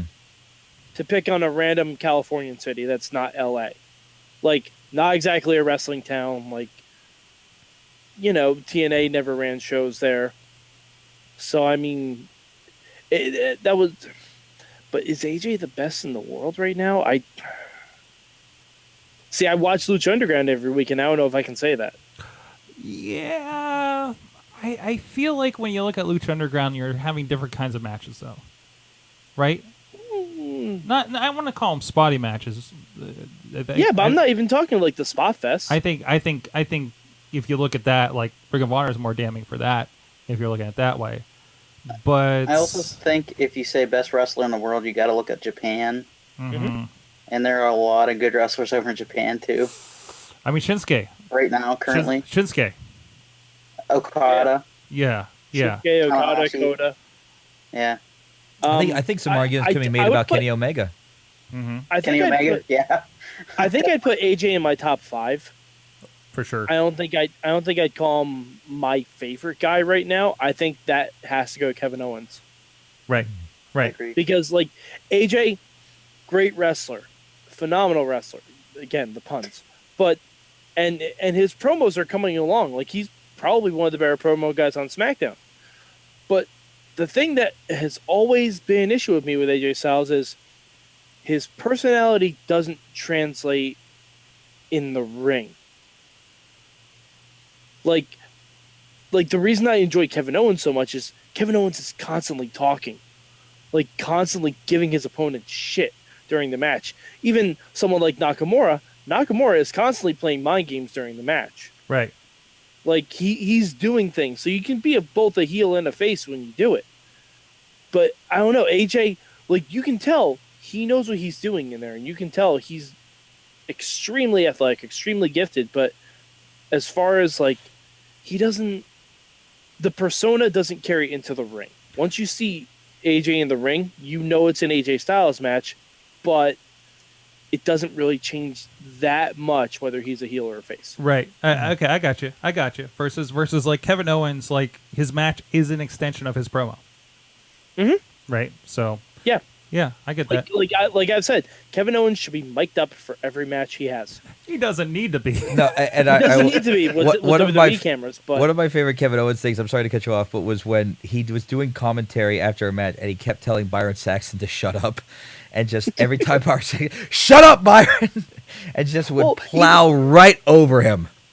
Like, just a post-match beatdown of Roman Reigns, he screamed to Rusev, "Machka something!" Like, like, it's perfect. He is the most subversive wrestler, I want to say, in wrestling today, and it works on every conceivable. Because, like, he'll even throw out, like, he's the cinema sins of pro wrestling. What's that? He's the cinema sins of pro wrestling. He's like, the one who points he will out this see- promo sucks. This segment is stupid. What are we doing Yeah, here? like, Okay, oh, okay. what are you going to do, Seth? This is where you come out and you expect me to fight you? No, that's not going to happen. I'm the champ. I'm not going to do that. He also said, "Fade. I'm going to make you fade to black," and then he went, "Get it?" And even to the point where the stuff that he yelled at Roman Reigns there in their match a few weeks ago made it into the beginning of show promo about the match. Didn't right? somebody say he also punched his vest? Yes, And, yeah, like, I noticed shook his that. hand? He Like, punched Roman Reigns in the SWAT vest and shook his hand because he's punching a fucking vest. Amazing. For as much as, and I know at the beginning, like there's some people that we've had even on the show that are just like, I don't get it. He doesn't look like a wrestler. It's like, no, but everything else is there. It's like he's some kind of wrestling savant in promo and just put into a regular guy, right? Mm-hmm. And actually, you know who would probably be my number 2 right now? Since his career renaissance, I'm gonna say Samoa Joe. Mm-hmm. Very good. Fuck, is he doing good stuff This on NXT? This is who I would also this is the best. believe it or not? Hold on, Bobby. This is the best Samoa Joe since Kurt Angle. Yep. Like very easily. Like those were like I'm surprised when you say that what was it the 3-way with Yes, Joe it and was, AJ? It was Joe, and AJ, Daniels? and Christopher Daniels. I'm surprised that none of the Samoa Joe Angle matches were 5 stars because they were so good, so good back then. Sorry, Bobby, go ahead. You know who I would also lump in to the conversation? Miz. Yeah, Right I'll now, I'll currently. do that. Oof, all around. If we're going all He's around, having yeah. a heck of a career comeback right now. And those promos are out of this world. Did you see tonight's? Yeah. Oh god, Tonight's was That was excellent. amazing. The one on Talking And- Smack was excellent. fact- Yeah. the fact that he's punking out Bryan by using Bryan's moves in his matches. Oh, so good. So good. Him and Ziggler right now are feud of the year so far. I think it's close. It's up there. We'll see how it ends. Yeah, we'll see where that goes. It's gonna end one way or another in 2 weeks. Yeah, that's. Okay, we'll see how that goes. But This would be. I said it would be so much better if this was over the world title, because Ziggler doing all of this just for the Intercontinental title again. Yeah, but that has a legacy. but man, it's yeah, but that legacy is Dolph Ziggler. but it's just for the Intercontinental title. Like, has the Intercontinental felt this important in ever? Not for a long time. But since see- Mr. Perfect. No, sir. When's the last Cody time? Rhodes. Okay, here's another question. When is the last time the Intercontinental title actually felt important to you? when Cody Ric brought Flair. it back. Ric Flair? Ric Flair. Oh, come on. Really? Well, no, No. when Cody brought it back too. Yeah. Well, no, because remember, Ric Flair had the Intercontinental title, and that was when he was going on his retirement tour. Not that long ago, though. I remember the Intercontinental. I mean, if I think like highlights for the Intercontinental title, my mind goes all the way back to the Ultimate Warrior and Rick Rude and Mr. Perfect and like the Razor the Ramon great- HBK. Razor Ramon Maybe HBK, Brett and HBK. Brett and HBK, Brett and Bulldog. Triple H Rock. Yeah. That Rock wasn't. Yeah, Austin. I'll go with you on that one. Yeah, but like those were the. You know what? Maybe I'll say that when The Rock had the Intercontinental title, may have been like before he truly fully ascended into being The Rock. That may have been the last time that I was like super into the Intercontinental title. Because, I mean, I'm thinking just the 2000s. I'm thinking guys like Shelton Benjamin, guys that were doing great matches, but it just felt like it was just passed around. RVD was Intercontinental champion for a long time. Who? RVD and Jericho. RVD, Jericho. I mean, they Wade were Barrett. fine, but, you know, I feel like that era were as great as it was for the time. I mean, you know, we did have, like, was it Chyna and Jeff Jarrett in a housekeeping Good housekeeping match. for the IC championship, which led to her having it. And then there's the co-holding with Chris Jericho. That's where it felt a little, what are we doing here, guys? You know, and No, I thought that was I thought great. that was great with Chris Jericho and China feuding over it. but And Eddie Guerrero with the IC title was great. yeah, There have been some really great IC feuds. It's just I've seen this before with Dolph Ziggler. right. And Somebody, I want Dolph Ziggler to be important. I want him to be the focus of a show, and he's still always buried in the middle of the card. And I don't care if that's what he says in his promos. yeah. Yeah. Just because you say it in your promos doesn't make it any less true. I think it was the random fan I was talking to at Ring of Honor that was like, I love Dolph Ziggler, but I really wish he wasn't the Cleveland of pro wrestling. Yep. Which he's from Cleveland. Mm-hmm. Yeah. If Yeah. Dolph Ziggler is the Cleveland Pro Wrestling, Miz is the LeBron. Yeah, yeah, very much so. All right. Well, we have like 2 big questions now. The Intercontinental title, and of course, is AJ Styles the best in the world? Yeah, we need to do a Fave 5 rundown at some point here. Oh my not goodness, today. Sorgatron! I'll give you my Fave 5. Meanwhile, I'll give you my Shucky Ducky of the night. Anyways, What? are you watching? Sorg, you didn't answer the question. Would AJ be your fave? Booker T. My fave or the best in the world? The best in the world. I think like I think he has every right if he wants to do a CM Punk style best in the world. Yeah, absolutely. Absolutely. I mean, look at the guy. He's straight.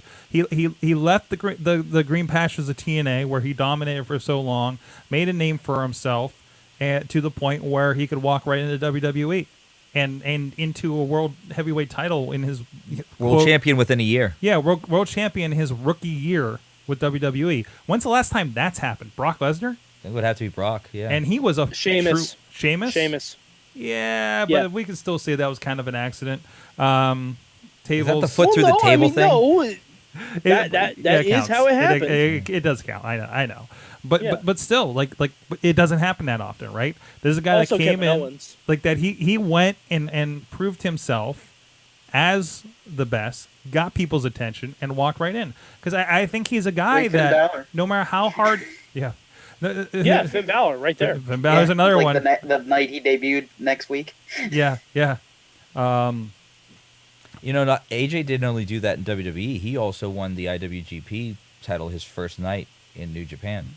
And I would Oh, argue so- AJ Styles was not a guy that I ever thought was going to get a run in WWE because his promos aren't that great in the long run. He's got that southern accent and everything. I just figured he was a guy that I think that was what was keeping him from being signed by WWE. To be quite honest, right?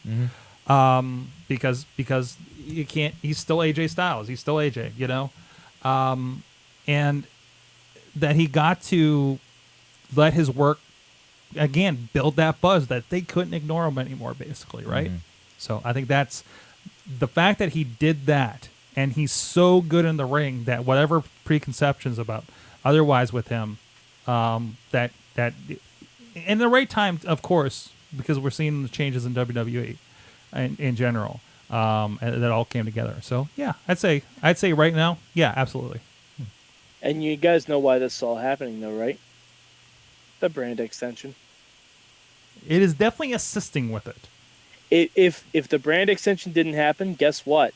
Roman Reigns would be our champion right now. Hey, you know what? Also, I want to point this out with the brand extensions. No safe plays right now. No John Cena's, no Randy Orton's. Well, let's wait 2 weeks. Wait, on yeah, there's that. But let's still, wait 2 weeks on that. But still, the first 2-3 months of this, nowhere to be seen on the top. Nowhere to be seen. They're around. Still got Well, John Cena is heavily involved at the top of SmackDown. yeah. He still disappeared for about 2 months. So That's because you couldn't see him. Next segment. All right. I got one. So this is, and I don't know. This is something that's kind of bullying. I want to work this out with you guys. Like I mentioned, I got through the first 19 episodes of Lucha Underground, and I started to think about some things because Lucha Underground is one of those things. But Sorg, before you do this, this is a disclaimer for everyone who communicates with Sorg. Do not spoil Lucha Underground for him. You realize I've been listening to Midweek War with you guys, right? I'm aware of that, but I know you forget things. Okay. I'm guessing. By the way, And plus, by the you way, are simultaneously ahead and behind. Okay, wait. Sorg, question. What color are Mil Muertes' pants right now when you're watching? No, Good. Bobby, It's Bobby, kind of a good no indicator joke. of the seasons. Yeah. Yes. Bobby, no joke. That was. When we're Go Go- ahead. go, sir. Go ahead. Go ahead. when we were Tell him. when we were watching and Mil Muertes debuted, Sorg was like, "Oh, look at those corduroy pants on Yeah. Mil Muertes." And I'm like, was Sorg, over. if you want to get into an hour-long discussion about Mil Muertes' wardrobe, you talk to Bobby. I was overjoyed. Bobby? Tell me about his pants. I just didn't like it. I one of my favorite wrestling characters of all time, Mil Muertes, Yeah. did not like his pants. Or, as I've affectionately referred to him as, Bill Muertes. Bill Muertes. Mil Yes. Muertes, the corduroy killer. But are you up to after Grave I Consequences? finished. I'm up through and including Grave Consequences. If Okay. you watch the episode afterwards, No. Is that where he changes Okay, his then. pants? there's Yes. Yes! it's a comes wardrobe back. change. Because I watched comes back. beginning of season 2, and he's all badass and dark and everything, right? And Minor spoilers here, Sorg. He comes back with the black pants. I know he matching does. his character. I watched beginning of season 2. I know But this. see, Sorg, this is why I I wanted love, to I throw love this Chris is just disclaimer out sitting there observing this. By the way, Like, I want no one to spoil anything about Lucha Underground for Sorg, because Sorg is reading the Harry Potter books out of order. And later, Sorg I started will- with Cedric Diggory dying, then he went back to Wait, find out who the spoiler Cersei's alert. were. All right, I'm sorry. These books are old. Fucking read them. All right. You Okay. haven't read them. Dobby dies. And- Fuck off. and then I know the and then I know the finish. Then I know the finish of the next book that hasn't been out yet. Exactly. Well, Sorg this has is the crazy already read Fantastic Beasts and Where to Find Them, and he knows what's happening in the movie. The Like, worst- This is where we are at. guess what? They do hop on Pop. The worst God. spoilers. God damn it. The worst spoilers that I discovered that's like not a so fair warning to you, Sorg. The worst spoilers that it has no warning to it is if you look at the title histories of Lucha Yes. Underground titles. Because Oh yeah, I already told him. You Be- cannot Wikipedia Lucha you cannot Underground at all. Wikipedia because Don't go to Wikipedia. everything that has been filmed is Yeah. now on Wikipedia, Oh, including really? the next champions for Yeah. the coming season. The entire I learned season that the of hard title way changes. last Wow. Yeah, And there's you no can't warning even- at You all. can't look anything up. Yeah. Wow. Oh, You can't okay. look anything up. I remember you telling me why not to, but I didn't realize that was the reason. No, I thought because like the yeah. title changes are also in the title Wow. history right now. Because the matches technically happened, Yeah. but I they didn't air. can't even remember. I know who were the trios champions. Mm-hmm. I think I saw. Well, don't say anything, I think because remember, you are also ahead of us, Sorg. yeah. See, Man. this is what I'm saying. I don't want anyone to tell, like, if you're going to talk to Sorg about Lucha Underground, the first question you ask is, what episode are you on?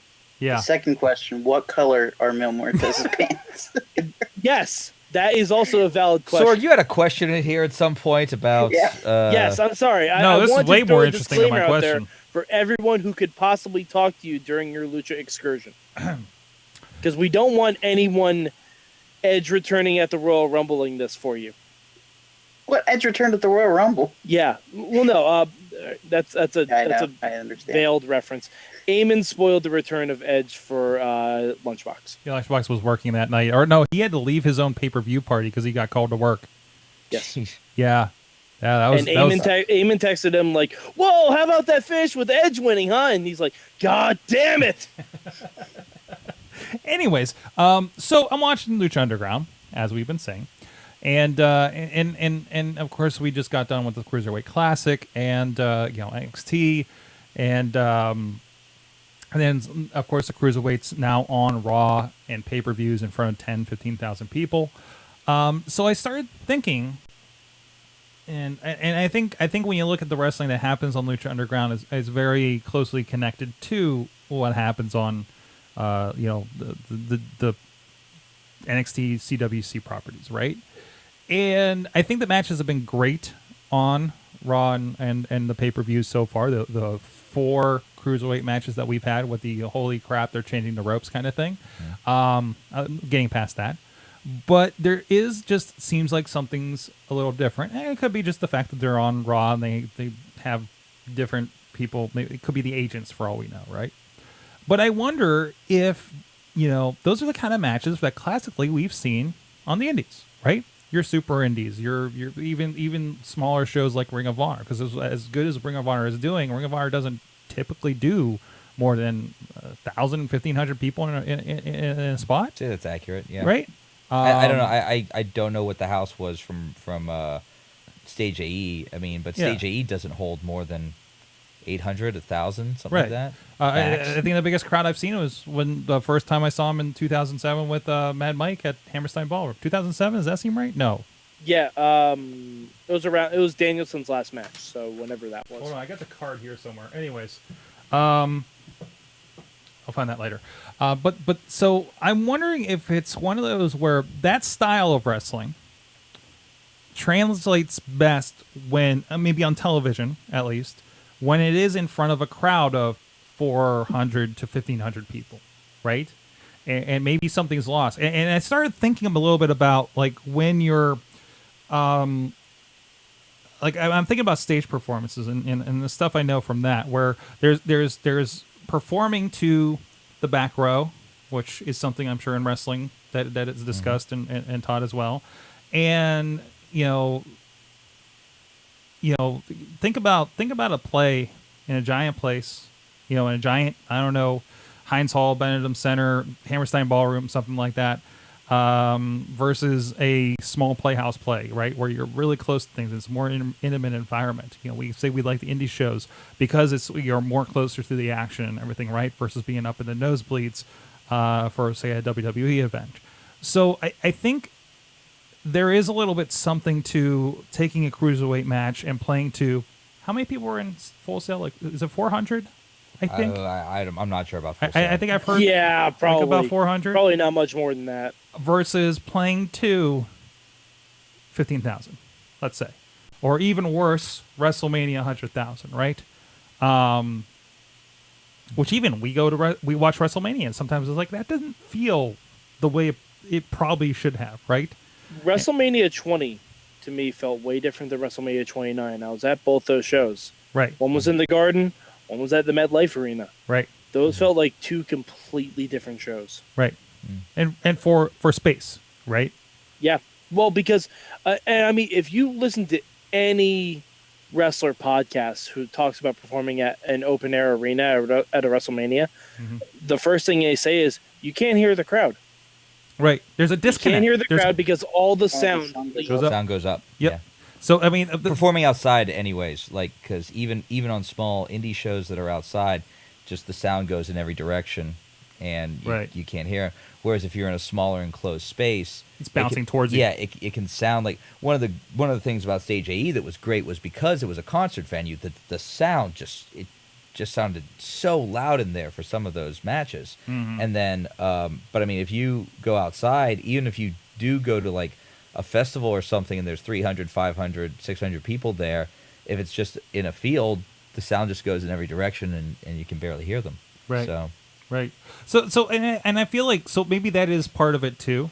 Maybe it is that disconnect of those same guys performing in front of, again, just say 10,000 people at these arenas for Raw versus the 400 of Full Sail, and even although I know it breaks down a little bit because I feel like we still get the feeling when we have NXT at the Barclays Center with as many people as at SummerSlam, right? But I don't know if it's because it's a concentrated fan base, so you still get the energy out of it. But it's definitely different.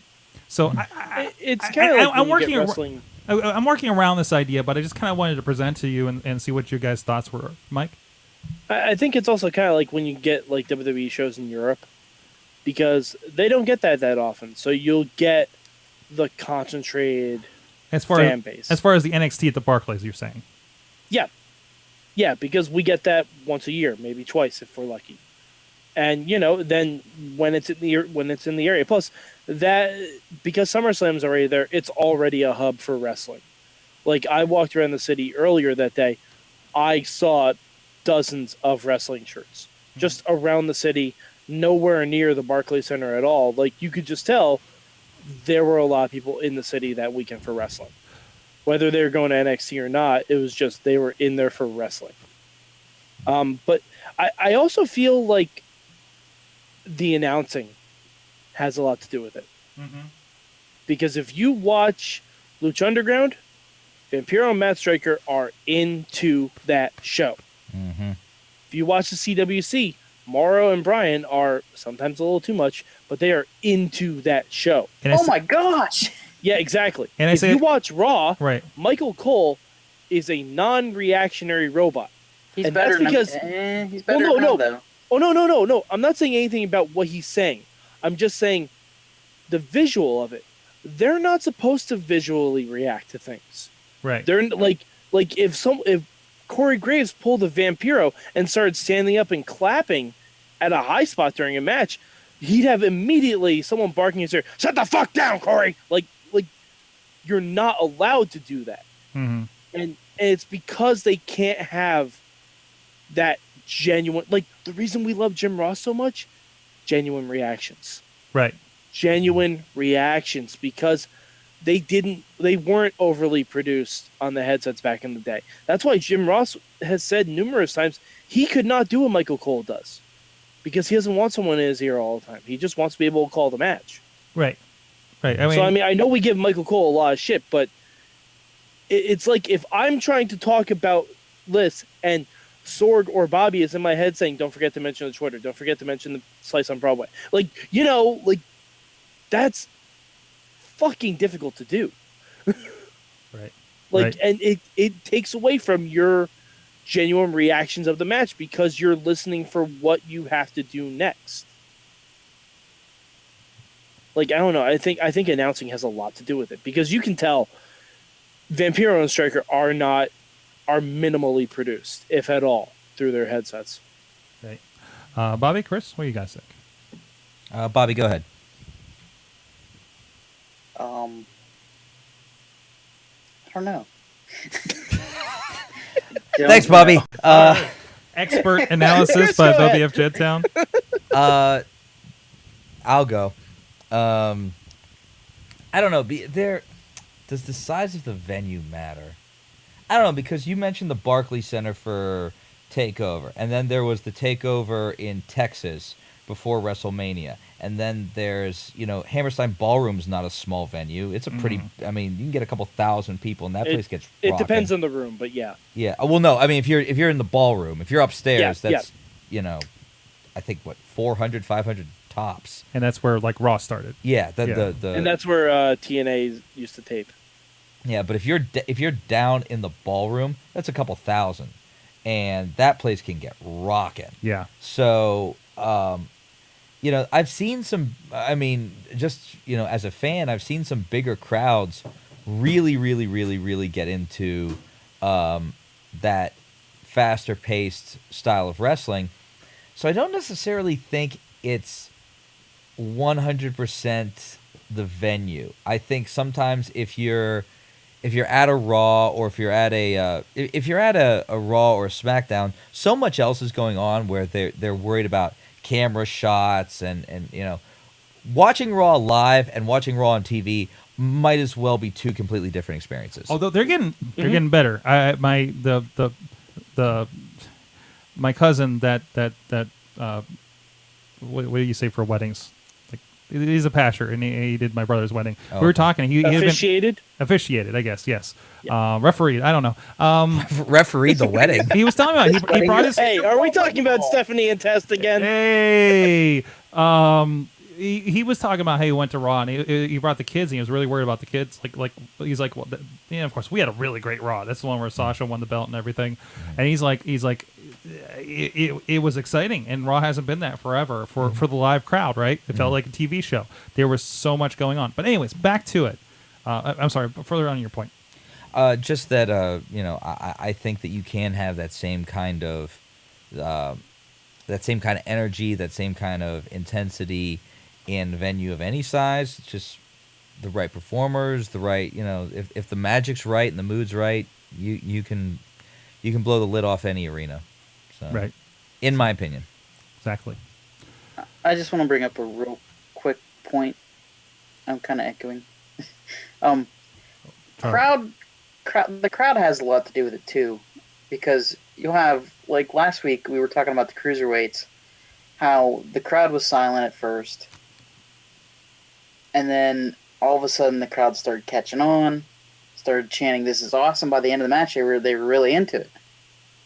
This week, on the other hand, the crowd was totally dead, and they were chanting CM Punk during the match. Yeah. And it was like, That's another thing. I don't know. Well, see, the thing is, I think this goes back to what I say about a lot. T.J. Perkins does have a character. It kind of does. Does he? He's Besides having a video game entrance, what is his character? Games. Yeah, but that's not a character. There's no. It's the same problem WCW ran into. And there are also people that the most people on Raw don't know who these people are. Like not only that that they're not really doing a lot of character things with them, because I think they're trying to stay pure with this, that it's a, hey, go out there and have great matches, and that's really the part that matters, right? And I don't know how that's working, and I think we'll see as people kind of get used to it, and the normals get introduced to the cruiserweights with this. I think it's going to take a little bit of time before people are like, oh no, this is the match that I don't need to go get popcorn for, so it's a building process. Yeah, some of that excitement will translate over from all of us that watched the entire cruiserweight thing, but also maybe that's not as strong as Enzo and Cass coming up from NXT, and enough people in the crowd know it that it's infectious for the rest of the people, right? But Sorg, the difference is Enzo and Cass do live promos. T.J. Perkins, as far as WWE audiences know, he's a mute. He hasn't spoken once yet. Well, yeah, yes. There was a promo this week. Not live. In the back.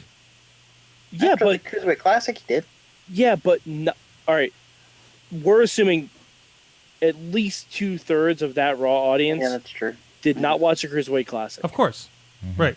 And like the first night they're introducing the Cruiserweights, you have Mick Foley talking about all of them. Right. None of them speaking for themselves. Yeah. And the champion doesn't even show up on live TV. But you did see the promos for everybody, so you got their background. Okay, but a promo package? Mm-hmm. Have you seen what people do during a promo package that airs on Raw? That's when they're checking their phones. That's when they're getting their food. Right. Unless it's Bray Wyatt so that they can put their fucking phones up, no one is listening to them. They need live in-ring promo time. Like, and Mick Foley stuttering through his opening promo for the Cruiserweights did not help the division, did not help any of the four guys in there. Well, you know what helps? Changing the ring ropes every match in the lighting. That tells me something important's going to happen. So, all right. Well, it'll be interesting. I think you're right. I think it is the dedication of the crowd, because it is such a variety of things. Not everybody's there for the cruiserweights. Not everybody's there for everything else. It is too long of a show on Monday nights. It is a variety show. So maybe it would benefit if the cruiserweights did get their own show, like more regularly or something too. So even if it was part of it's the first hour of Raw, like not everybody's there for it, So yeah, I don't know. All right. So somebody messaged me. Hello. Oh, Mike, or Bobby. I turned it down so I could kill your echo. Sorry. So I think I turned everybody down. Sorry about that, Bobby. So coming up, of course, I want to get into a little bit more talking about House of Hardcore here. Chris LeRusso, our wonderful esteemed guest this evening, is going to be a part of that. A lot going on there, and I think I hear bits and pieces. Of course, when Tommy came through, hearing about what was going on with this shows that I think are mostly up in the kind of greater New York area, right? It's starting to branch out. Yeah, he's going on tour a bit more. Yeah, I mean, Tommy obviously, I think has kept close to his home base, but is starting to branch out more, starting to go on tour a lot more, and House of Hardcore is really starting to become a place where you can see some of the most interesting and best collections of talent. You see, former WWE stars. You see former ECW stars. You see some of the hottest names on the independents right now. You see some TNA names in there. You see just all this mix of talent. Some great women's wrestling, and it's really got that feel of, some of those, with Ring of Honor locking a lot of people into contracts. House of Hardcore started taking that super indie, pardon the pun, vibe and really running with it. I mean, if you look at who's on this upcoming card, Sami Callihan, Tommy Dreamer, Rhino. So you're gonna have somebody from the WWE, current WWE Tag Team Champion, Team IWC versus Team LeBar, Jessica Havoc. I keep calling him Pepper Parks because I knew him for years as Pepper Parks. So forgive me if I've Candice LeRae. The return after a very brief banishment of Dylan Bostic. Tony Nese. It's really a fantastic collection. Lucha Underground when M-Dog 20, who looks a lot like that Son of Havoc guy. Just looks a lot like him. I wonder if Matt Cross's mom's name is Linda. Wait, that's a spoiler, isn't it? Linda Havoc. Linda Havoc. Son of a bitch. Sword, catch up on Lucha. So, would this be the time to show this clip? Yeah, I gave it to the guys because they're not going to see this while we're showing this. Is audio necessary for this? It is not necessary Okay. for this. I've got to say, this has got to be the greatest 619 I have ever seen in my entire life. So when you watch this clip, please watch very closely Eric Young. So this is... describe for our audio listeners what we have going on. So what we here. have right now is that Eric Young and EC3 have completely laid the ring out. The lights came out, and oh my God, it's Rey Mysterio. His first appearance since leaving the WWE at this point. And he has set both EC3 and Eric Young up for the 619. Watch Eric Young take the 619. Oh, jeez. Straight out of... Oh my God! That is SummerSlam 2005. There is no reason he should be alive. Okay? I have never seen anyone take the 619 like that. He does a flip. He does a bump, roll into standing, and then backs over the top rope on the other side of the ring. And lands on his head on the apron, leaving the ring. Oh, no. One of the, when the first time I saw that, I actually didn't see the actual footage. I saw a fan with their cell phone camera, and it was like, Eric Young is dead. Eric Young has died. He's not getting up.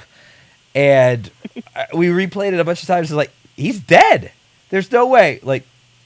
I just love this. Isn't he already bleeding from the match too, or something? Yes, he is bleeding. It was there's a barbed wire board. There's a barbed wire board in the corner. Jeez. So I mean, it is still very ECW what they're doing here. Yeah. A little bit. Bang. Bam. Bow. And whoop. Boink. Oh, Goodbye. I watched the head spot this time. Head first out of the ring. Oh no. Oh, not nearly as scary as Cesaro this past weekend, but I'll watch it again. It was up I'll there. find that point. One of Hey, the boink. Oh no. Oh so, no. but I mean, and this is what you see at House of Hardcore. Like where were you going to see Eric Young and Rey Mysterio and right. Son of Havoc and all these people together? It's like, and that's what it's what you really get at House of Hardcore. And the other thing is you get is a lot of your some of your IWC favorites. Myself, Team IWC, which is Jimmy Vegas, Andrew Palace, and Who is that again? Andrew Palace. who will be on that couch next week? I should set a landmine here or something. Don't tell him that. Yeah, I'm still a little. Hey, I'm I still a offer little my sore from services digging a to staple you out of guys my head. who didn't listen. So Yeah, I haven't seen a stapler well, in a WWE ring. I'm sorry, IWC ring. no, No, not the WWE ring either. Until Cage Fury. yeah, That was a That's it. surprise. that was. I certainly ended up surprised. Yeah. So Yeah. but yeah, hey, Cage Fury, you gotta bring something different. So, Apparently, wow. but again, where was House of Hardcore? So you've got Jimmy Vegas, John McChesney, Andrew Palace, LeBar, which we will see Wardlow, RJ City, Dylan Bostic, Hardcore Holly and EC3. I'm actually really looking forward to that one. It's gonna be amazing. I haven't seen like I know Hardcore Holly was just up at AIW a few months ago, so I haven't seen like what he's been doing lately. He sounds like he's having a good time. When he popped up on Cole Cabana's podcast a few episodes ago on one of the live things. So I'm looking forward to see like what's going on with Hardcore Holly these days. Because when was he in WWE last? Right, like a bit ago. WWE had ECW on Sci-Fi. Oh wow, yeah, and he took that really horrible table slice to RVD. the back and everything. Table bump. Wow. Yeah, there was. But I mean, in addition, I saw that. I'm sorry. Go ahead. I was gonna say, will we see Space Cat? What? Sammy Callahan. We will see Sammy Callahan. I cannot confirm or deny the appearance of Space Cat. I don't know about Space Cat. So I still need to get to a House of Hardcore show because their home base is in Poughkeepsie. yes. Like I've never been to a show because I've always been working or doing like a wedding or something. I had a wedding during one of the House of Hardcore shows. And I'm like, well, I can't blow that off. But Who reffed that wedding? I 30-minute time limit. I mean, they're. I know they're in the New York area, but I know they're doing the ECW arena, which I think it's the 2300 now, right? But they're doing the old ECW arena. Working with IWC here. So Oh, hey, it's not. Don't. I'm going to give you a tip right now, especially if you're on a public computer. Don't go to houseofhardcore.com. it's houseofhardcore.net. .net. No clean finishes there. No clean finishes there. Wow. Which directs you to orgasm.com. Free plug for those guys. although you can watch Sunny at House of Hey. I'm really glad I didn't instinctively switch that shot because wow. Yeah. Tickets are available at houseofhardcore.net. Yes. Not .com. Good stuff coming up, and of course other shows are coming up. If you're in other areas, they're going to be in. Where is this one? Where's 19? That's I believe that's Cleveland. The Cleveland's the night before, and then they're going to be. Yeah, they don't have like the states on. No, they these do. things. You have to scroll down. Wisconsin. Yeah. Wisconsin's going to get it, Mike. Come on. And, of course, the ECW Arena on December 16th and the 17th. No, that's a different one. That is actually going to be somewhere else. But a lot of great stuff going on with them. And they're really building up. I mean, it really is. I mean, Tommy Dreamer is a guy that knows what he's doing as far as booking. I mean, how many years did he work with WWE in this kind of capacity, right? Mm-hmm. And you can tell this is the calling in the favors with my buddies shows, too, a little bit. I mean, I think it's also getting some attention to people. People want to be on these shows. Like they're really, really, like I said, great collection of talent that bringing together talent you didn't think you'd be able to see in this day and age. Are we in a really interesting spot where we do have this? I partially was starting to bring up with Drew Gulak being on Raw, but he is a WWN contracted wrestler, meaning involved and everything like that. So like this thing where we have people on Raw in not jobber positions that are not WWE signees, and the kind of people popping up in NXT and still basically doing like that. Rhino's still doing indies and he's the SmackDown Tag Champion, or even Johnny Gargano doing all the things that he's done since really being signed with WWE as an NXT wrestler.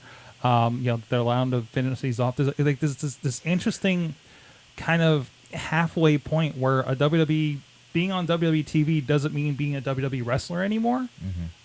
But and then you have something like this where it's like, well, here's some people from a Ring of Honor, TNA, NXT, all in one place. Lucha Underground, all in one place. I mean, well, hell, Lucha Underground is just kind of a seasonal thing for a lot of these guys too. It's not something that tours or anything like that. Ring of Honor only has so many things, although Ring of Honor is getting a lot more. Ring of Honor is actually in an interesting spot now where they've had that. They've built a relationship not only with New Japan but with CMLL. Right. And there's now the three companies that have agreed to work together, and you saw Ring of Honor's now got a trios title that they'll be starting up here at All-Star Extravaganza. So that's another thing where you see talent from New Japan, CMLL, and you might get to see them in a Ring of Honor ring in the coming year. So After Pittsburgh, of course, I talked about it a little bit last week. Kevin Kelly was on the Taz show. I happened to find in my feed popped up the Taz show's Facebook Live feed of us, and he was talking about how Ring of Honor is at this point where there's some people that obviously will are using this as a stepping stone to get to WWE or whatever, but they're able to provide between all those relationships a great schedule for these guys that they can make a living off of this and not really have to go anywhere else but Ring Young of Bucks Honor. told me that their schedule after Pittsburgh was absolutely insane because it was not only finishing up the Ring of Honor dates, Right. then it's to Japan for this tour that they just wrapped up. I think it was 3 days in Japan. Then back for the pay-per-view at the end of the month. Then the England shows in November. So it's just going to be, this insane schedule all the way up until I think Thanksgiving for them, where they're going to be all over the world. Yeah. Yeah. Yeah, and not have to deal with being part of a giant corporate machine, So that's not for everybody. Some people, are great with the job at the giant monolithic bank. Some of us are just. Some of us want to be in the Wild West. Some of us just are okay being freelancers, right? And looking to get, and that's in wrestling, that's in work, that's in everywhere, right? So it's very interesting. Very interesting time to be a wrestler. Very time to be a wrestling fan. Right? Absolutely. A lot of opportunities. Could out end there. up wrestling in a state park. But he'll be not in a state park, but the Court Time Sports Center here in Elizabeth, PA, outside of Pittsburgh, on October 15th. So go check that out. All right, so it's time to find out what you guys learned from wrestling this week. Who wants to go first? Anybody? Don't everyone Not rush all at at once. once. All at once. I'll tell you what I learned. I learned- Oh, no, please, go ahead. Okay. I learned that WWE needs to stop making text adventure games for Randy Orton. That was weird. It was interesting. Wish I caught all of it. I question whether it was interesting. It was. If you're gonna do stuff like that, don't have the most obvious ending be the ending. Because, I don't know. Like, Randy Orton, Bray Wyatt, It wasn't going to be the Why- final deletion. everything in WWE wants to be the final deletion. And guess what? Even if they brought in Matt Hardy, they wouldn't let him do the final deletion. But see, here's the problem and the underlying thing. The final deletion was fun. Decay vs. Delete was fun. Guess what? You can't do stuff like that, translate it from a completely filmed and packaged product to a live event. Because if Bound for Glory happens, I'm expecting Vanguard 1 to come in and start shooting fireworks all over the place. Guess what's not going to fucking happen? That. No. They did catch Universal Studios on fire one time on pay-per-view before. So yes, but that was entirely Is that by wait? Is accident. that going to be the end of TNA? That just Vanguard 1 comes in and just fires a missile right into? Oh, wouldn't that be Okay. great? If the end of TNA is Vanguard 1 becoming sentient, and that's how Skynet is formed, I am all in. It needs to be something like that time that Chikara ended a pay-per-view by ending in the middle of a match and kicking everybody out of the building. Oh yeah, security came in and tore the set down and all yeah, that stuff. yeah, all that kind Yeah. of stuff. I remember that. Like Impact should just completely do that. Mm-hmm. I think that's okay. I think that's within the realm, right? So yeah, certainly. But Vanguard 1 isn't going to show up in that match if they have Bound for Glory. Are you sure? Are you Positive, sure? Sword. Because Sword, Vanguard. do you want to know how I know? Hmm. Because those things, when they're filmed, guess who's controlling Vanguard 1? Jeremy Borash. It's either Matt or Jeff. No, well, no. Jeremy Borash admitted that he was going to be hiding somewhere at a high-profile wrestling show as Vanguard 1 accompanied Matt Hardy to the ring. Okay, yeah, that ain't going to be Bound for Glory. That'll probably be House of Hardcore. That'd be pretty cool. Yeah, it'd be pretty awesome actually. So well, I don't know what the droning rules are at Universal Studios, but actually no, You're probably not actually allowed. no. Actually, we do know because that's why they did it where they did because they said we can't use the drone at Universal Studios because they don't want it. They're worried about it falling and hitting a Patron. patron, Yeah. and that's a liability. So there actually is a no-fly zone at Universal Studios. So they went to Matt and Jeff's backyard and blew stuff up. So thank you, Universal Studios, for making that happen. But I mean, but that's the thing. Stuff like the final deletion and stuff like that doesn't translate to the ring. No, That's why No. most of Lucha Underground stuff is backstage.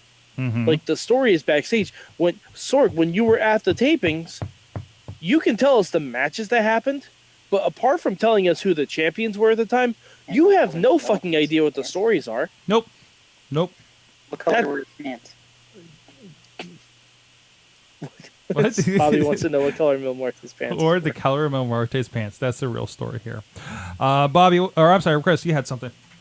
Let's see. What did I learned in wrestling this week? I learned that from week to week, you just gotta be happy with what this crazy business gives you. If you've got a week where you're on Ring of Honor and IWC with Gory and Alex Daniels and wrestling Ophidian and Turner Hall and all this stuff, the very next week you could be wrestling an outdoor show and seeing just how sunburned Bulk Nasty can get within 3 hours. And Bulk Nasty can get very sunburned in 3 hours. Wow. I mean, like fluorescent red sunburned in 3 hours. So, He's having a bad week. who, Bulk? Yeah. Oh, Recover from that. Jeez. Bobby, what'd you learn? I learned thanks to the WWE Network that Scott Norton ate over 200 pancakes, beating a world record, thus being renamed Flapjack Norton as part of the tag team, the Lumberjacks. This was a part of a network segment that I can't remember the name, but it was like the eloquent meanderings of gladiators. It was crazy. this is a French art film? What are you talking about? It was on WWE Network. Yeah, a it was promo. It was a "Where Are They Now" segment. Oh, No, it okay. wasn't aware of that now segment. Wait, is it the No. is it the promo segment they do? The eloquent It something was somethings. a promo segment. Yeah. It's an interstitial Where- they play in between shows sometimes. Bobby, you're glitching again. So, Oh, okay, so I I'm want to sorry. take over this. No, this is why I love watching the stream on WWE, Florida Championship Wrestling or whatever the heck it is, right? Yeah, it's pretty tremendous. That's why when I look and it's like 10 till, I know I want to definitely turn on the live stream of WWE Network because something has probably ended by now and they can play something like that. So I learned that J-Rock has good aim. Phrasing. Not even going to ask. I have video to prove it. No, so I happened to be shooting at the time. HouseofHardcore.com. No, not .com. Not .com. Not .com. Not .com. Not .com. No. .net. RWA show. He tosses his shirt directly at the announcers. Give it up one time. It's a Give it up shirt. one Okay. time yeah, for him. HouseofHardcore.net. So shouts to J-Rock for that. So WhiteHouse.com. is that still a thing? Didn't they fix that? Didn't they buy it? They better have fixed it. Hopefully. So on that note, thank you so much, everybody. Commercialism. The Rogue Commercialism. was Yay. Rogue One toys coming in. Rogue One toys are coming in. Oh yeah! Spoiler alerts abound. Bobby F. J Town is Bobby F. J Town. At Bobby F. J Town on Twitter. New boss battle coming tomorrow or Thursday. Tomorrow ish. Ish. And of course, the great Chris LeRusso, the heir apparent. I haven't used your moniker all night, I realized. That's all right. At Chris LeRusso on Twitter, Chris LeRusso on Facebook, IWC, Ring of Honor, Black Diamond Wrestling, Mega Championship Wrestling, NWA Midwest. Here, you can make sure you check out IWC Presents House of Hardcore, October 15th at the Court Time Sports Center. You can also catch me later this month, October 22nd at Mega Championship Wrestling. And I will be making an appearance October 29th at the Monster Factory, November 5th, IWC in Clearfield, and beyond that, just keep an eye on Twitter, Facebook, all those places, and see where you can, when Chris LeRusso is coming to a wrestling show near you. Check it out. And thank you, everybody. Again, check out everything at live.wrestlingmayhemshow.com. We were so close. Every Tuesdays at 10 p.m. Eastern Time as we regale you stories and make our guests tell you their road stories, too. That's a thing. And 412-206-WMS0, the email address. Good times. Good times at WrestlingMayhemShow.com. Subscribe to us on all the podcast things, including, of course, iHeartRadio and the Facebook and the Wrestling Mayhem Show YouTube page. Live streams, Facebook Lives, all kinds of things. Follow us on Patreon. Patreon to Patreons. Share it. Share the Mayhem with friends. We'll see you guys next time. Mayhem out. That's a show. Woo! That was fun. Hey, guys, I didn't mention the shorts this week. But I did talk about Mil Muertes' pants. I was gonna say, Bobby, I gave you an We opening. replaced it. I didn't. Gentlemen, thank you very much. That was a lot of fun. I had a good time. Always a blast. Yeah, Thank you good so show, much. Good show, guys. I gotta get to bed. Yeah. I gotta I find have out. to start playing Lego Dimensions. Work in the morning. I have to see if we're filming the other show. What other show? We do the intro outros for Indie Mayhem Show. Oh, okay. So I gotta turn around quick since we're doing that thing with Plumber at the bar. You got Britt and... Are you bringing in Eamon Sorg? Oh, well, I'm trying to get a response from him to make sure he's around. I haven't seen him in the chat or Hi, anything guys. like that. All right. Yeah, Hey, Bobby. I'm just stacking interviews right now. Okay. Because I want to get kind of another big fish before House of Hardcore. So I put out some requests, but I don't know if anybody's moving on them. So I got to see what I can do about that. There might be a couple good things coming in November and December, although, of course, Plumber... Yeah, Sorg. I don't know when Midweek 4 is going to be this week. Yeah. I'm going to talk to Eamon. Hold on, both of you are talking to me. Hold on, Mike. Sorry. Let me kill your mic over there just in case. I'll be right back. Okay.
I'm back. Oh. Yo. Yo. Okay. Yeah. So you guys run late again because of schedule. I don't know when the fuck we're running because I am at work until 1:30. Ooh. All right. And then Do what keep you in can. mind, I have to come home and watch Impact. Right. Do what you can. Even if you get like the other ones in, if that's what lines up with Eamon or something. Yeah. Hey, We try not to do that because we rank everything too. As you notice, somebody notices when you don't do the show. Mhm. So, yeah. Well, because Eamon said he was going to do it, and then he got like a bad migraine or something like that, and Yeah. nothing happened. So I'm like, well, shit. Stuff happens, you know. Yeah. That's what I'm trying to see. Yeah, because actually, I'm just realizing this. I'm not going to be around next Thursday. This Thursday, I'm working. Next Thursday is Comic-Con, so... My Thursday this week is going to be interesting because I have the 2 Indie Mayhem Show things. I'm going to do an awesome chat thing for with these pinball people. That should be fun. So it's going to be an all podcast recordings extras kind of day. I told you, man, I'm hitting this shit hardcore. I am taking no. I already have 2 awesome chats in the can from last week. So with this week, I'm going to be 3 weeks. Three of the next 3 Thursdays have awesome chats done and in the bag. I want to have my interview segments in the can through the end of the year by the end of October. You know what model that is, right? Nerdist? Lucha Underground.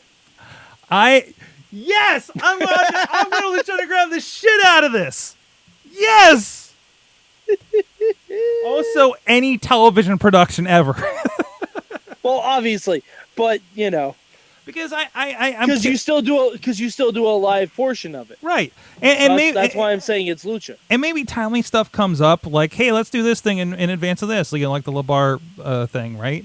That's coming up this week, and it's an interesting concept and everything, and we can put those in and where it fits. But in the meantime, if I just get like the Brit thing's going to have no context for time, because I don't think she's on House of Hardcore or anything. But we have plenty to talk about because she's been on Ring of Honor, WWE. She's a year in. She's our next Delilah Doom, by the way. She's the one that we're going to check in on every year until WWE signs her and we can't talk to her anymore. Yeah. So there's that. I hit up. I hit up another one for WMS. We're gonna get Burt LeGrand on in about 2 weeks. And I want to keep that ball rolling too, right? Mm-hmm. I have to figure out my strategy for Awesome Cast itself, though. Oh, by the way, my phone is fixed. Yay! Well, it started back up when we were talking, right? Well, no, like I went to the Apple store today. Oh, okay. What was the problem? The battery was dead. How long have you had it? Little over a year. Like my warranty expired 104 days ago. Okay. Did they still do a thing? Oh, well, I asked them, like, is there something that I did? They're like, no, you might have just had a dud battery. Okay, so what did they do to fix it? Did you have to pay anything? I had to pay. Okay. Because I was out of warranty. Right. But they were originally just going to replace the battery, which I'm like, okay, that's fine. But they ended up not being able to do that because the way that they take the batteries out, apparently, the little tab for it was cracked. Mm-hmm. So they just gave me a new phone. As they do. But fun story, Sorg. So you know this 2-prong authentication thing? I don't use it because I figure it'd be annoying. Okay, yeah, I'm not using it anymore either.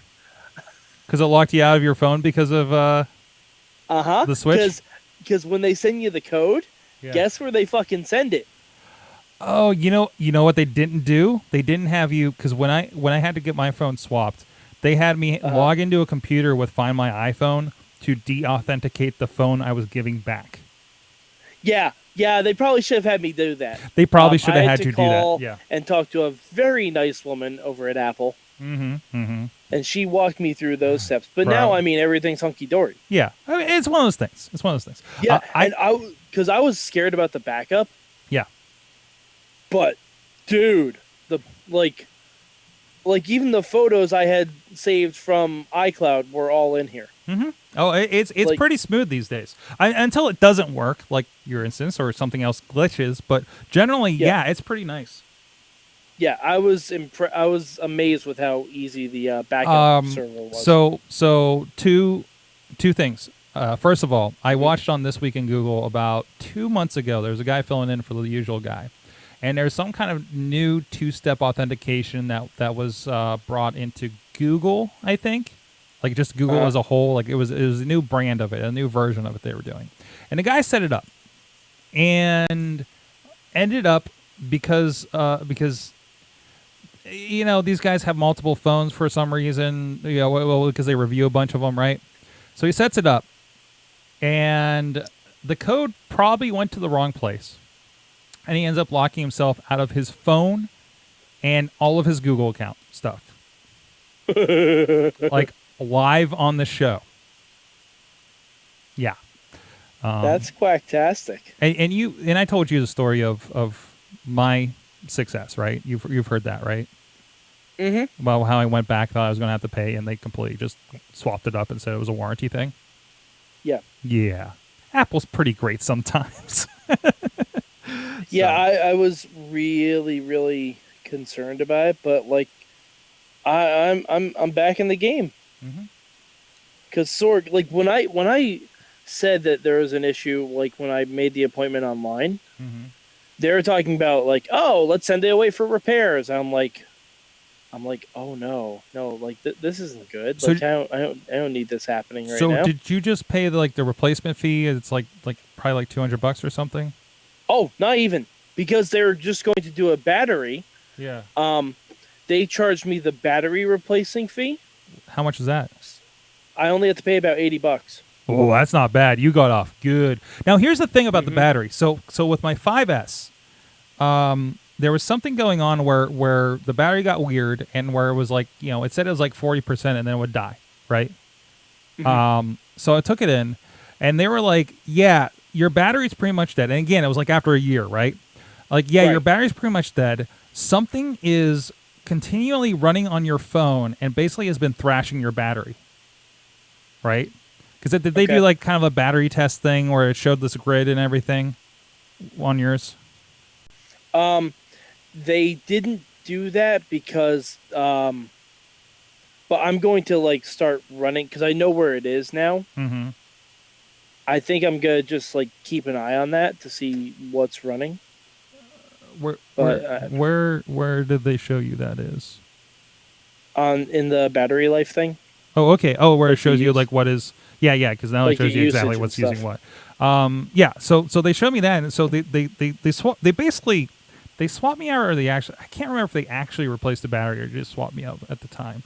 But basically, like every time I re-downloaded something, like whatever process was screwing up came back. Mm-hmm. So which means it did it again to the next battery or next 5S or whatever they did. So and it was a little weird when I finally got my 6S going again. But yeah, very, very interesting. All right. Well, I don't know what I'm doing here. I could just do an indie Mayhem show, like just everything on Thursday, perhaps, if people are available. I don't know. Or maybe we just don't have a discussion around. Maybe we just do the interview. I don't know. I mean, you could just do do an intro to it and then throw the interview. Yeah, and I guess I'll be in studio at least doing the thing with Britt, so I can just film whatever I need to get the other show. Do you know if you're getting Ethan yet?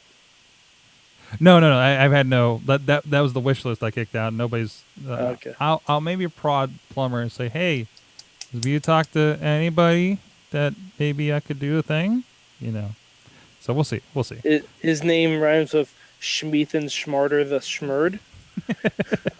Although maybe a time that I can't really talk to him because of stuff going on. I don't know. I mean, I would, if there are certain things we're not allowed to say, I would absolutely bite my tongue on those things. Mm-hmm. Went to the studio. Did Chris go to work hard? Huh. All right.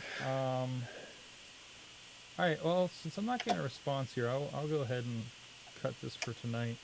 I can't hear you. You just. Oh, I turned my head. That's why. Because Yeah. you can't hear me over here because I'm not talking to the mic. This is called mic technique, and this is called bad mic technique. So it's very important when it's not attached to your head. So when is your next Lucha binge? I'm aiming for Sunday. Okay. And So you just finished Grave Consequences? Right. All right. I will try and see if I can find a couple episodes preloaded. Okay. Yeah. Oh, so you'll get it lined up. I Yeah. think so. So I did the math on it, and again, going hour by hour, and trying to end with the last episode that I know is an hour and a half. I want that to start at like 10 p.m. Say. Mm-hmm. So if I go hour by hour, I start at 3 a.m. But knowing now how this works, Yeah. I might compress that up and get up at 6, maybe. I'll be able to take less breaks, but I'll actually have a full night's sleep. Mm-hmm. So I think I'm going to get up. I'll get up at like 5:30, take a shower, have some eggs and bacon, and have some Lucha Underground. All right. Now, what day is that? Sunday. Oh, okay. So you're gonna start Sunday at like 6 a.m. Yeah, that's the plan. Oh, fuck. Okay. All right. Yeah, Because I definitely I was won't be going up to do it then. Monday again, but somebody, I think I'm booked on Monday morning for a thing. Okay. I was supposed to have a call this morning to confirm all that stuff, but it's in my calendar. They shared it with me, so I'm pretty sure I need to. I'm pretty sure the mornings of Monday, Tuesday, Wednesday, I'm going to be going north of the city for some Gotcha. things. So it's going to be very interesting. Yeah, I think at some point this week I need to DM to Joseph and see what his itinerary is for New York Comic Con. From then, I'm looking at Saturday, the 8th, to do the first half of season 2. That may change, though. I will advise that may Okay, change. I definitely won't be available for that because I'll Okay. be in the middle of con. Right. I may have to move season 2 around a little bit because I may go to Columbus if I can. Because there's that Linux Fest going out there, and they're doing like a podcast alley, so it might be advantageous for me to go out there and represent. So Okay. I don't know. Oh, yet. and I think I'm actually going to try and say hi to Mike Hinkson this year Yes, please. because I got to talk to him a He's our little bit buddy. in San Diego. Yes, he's awesome. I got to see him at Chikara. Yeah, He's yeah, everywhere, I, man. I dropped your name in San Diego, and he's like, "Oh yeah." Like I'm not sure if he actually remembered, but yeah, I think so. Did you drop my name or Wrestling Mayhem Show? Both. Okay, because he should know for Mayhem Show and stuff. So. Yeah. Yeah, he's my con buddy of sorts because because when I was trying to do the tables, I'd run into him. I think I ran into him in Baltimore as well. Because what I'm gonna try to do, Sorg, I'm gonna try and get an interview with Noelle Foley. Dude. Gonna try, because she's gonna be at his booth. Dude. I don't know why we never do this, but not that he really had any. When I went to Chikara, for instance, I was not in work mode. It was Right. I specifically said I am not in work mode. I'm not going to be. No, I don't schmoozing. blame you. I don't blame This is a fun trip. I am not going to. I know there's opportunities, but I'm not going to do this. This you. Yeah, is me and as for a the fan. most part, for New York Con, I'm not gonna be hustling. No. You have you have your targets. Well, because I have a story for Mick Foley. Mm-hmm. Like, because did I tell you about what I did for my buddy Danny's bachelor party? You may have, but I don't recall. Okay. Danny wanted his bachelor party to include a big sporting event, and he wanted it to be in New York. Mm-hmm. Like, he didn't want to go to Jersey or Vegas or anything like that. So I'm like, okay, I can make that happen. So his bachelor party was WrestleMania weekend. Wait, was that was 29? Yeah. I remember that because we were talking about maybe hooking up, but I was settled with Joe, and you had your Right. thing going on, so we're just like, okay, this isn't going to work. Well, we at least like we ran into each other, and that was, we saw each other at the show. yeah. But a couple days before, WWE was already in town, and they were doing their tweet up giveaway for WrestleMania tickets. Mm-hmm. And I believe I was hanging with Meet Jen, actually. Like, she had come up to Pittsburgh. We were going. She had come up to New York. We were going to, I want to say, a Pens game. And I was like, okay, we can go to the Pens game, but I have to follow this Twitter account and try to find this guy Mick Foley who's giving away tickets. So, I was the second or third person to get to where they were giving away the tickets. Mm-hmm. So I missed the Primo WrestleMania tickets by like 10, 15 minutes, which sucked. But I got to meet Mick Foley. So what I did was I asked Mick Foley, I'm like, hi, Mr. Foley, pleasure to meet you. You know, I'm throwing my buddy his bachelor party this weekend. Could I possibly take a video of you giving him some marital advice? I remember you telling me the story. I don't remember what the advice is now, but this is coming back to me. Yeah, Foley was like, "Oh yeah, do you have like an iPad or something?" I'm like, "Yeah." He's like, "All right, absolutely, no problem." So I put the camera on him. He's like, "Hey, Danny, this is hardcore former world champion Mick Foley and best-selling author here. your buddy Mike tells me that you're getting married, and I just have some friendly advice for you. Don't do it. Don't do it. Don't do it. Don't do it. Stop it, Danny. Get out while you can. Like, he just started screaming at him. I'm like, as soon as I stopped the video, I'm like, that was perfect. Thank you so much. And I played that for Danny at his big dinner.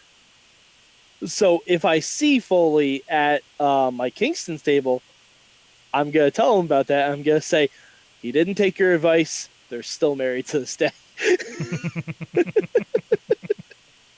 So I have like an in if I can, because I don't know what time they're going to be there. Right. So I may be doing things like meeting Stan Lee. I don't know. That's his last appearance, isn't it? What? That's Stan Lee's last appearance, right? Yeah, I bore down and paid the $100. Oh, and I had also Bruno Sammartino is going to do his last somewhere in New York. Was it Flushing maybe? But yeah, he's not. I'm surprised his last appearance isn't going to be at the Garden. Yeah, I don't know. It's just probably just the way it worked out. Yeah, hearing that, I'm wondering if we're ever going to be able to get him for interview if that's the case. But I don't know. But it's kind of a different thing. Perhaps. I bet you could. Yeah, maybe. So I heard he had some recent health issues. I mean, he looked great when I talked to him a few months ago, but like he had some kind of what do you call it? Like a clot in his leg or something. Yeah, it was real bad. So, but hey, he's kind of been through some shit. He's allowed to have some. Yeah, he's still kind of in Stan Lee. I'm like, you know what? Now is probably the best time. Yeah, you're like, what? That's good. I mean, they shouldn't be dragging you around the country like this. So, yeah. Although, Sorg, I have a question. The fuck do I wear to meet Stan Lee? Well, most will wear a Spider-Man shirt, so that's your bar. Well, yeah, but I feel like Stan Lee deserves better because I also want the photo to be fun. I also, okay, two things.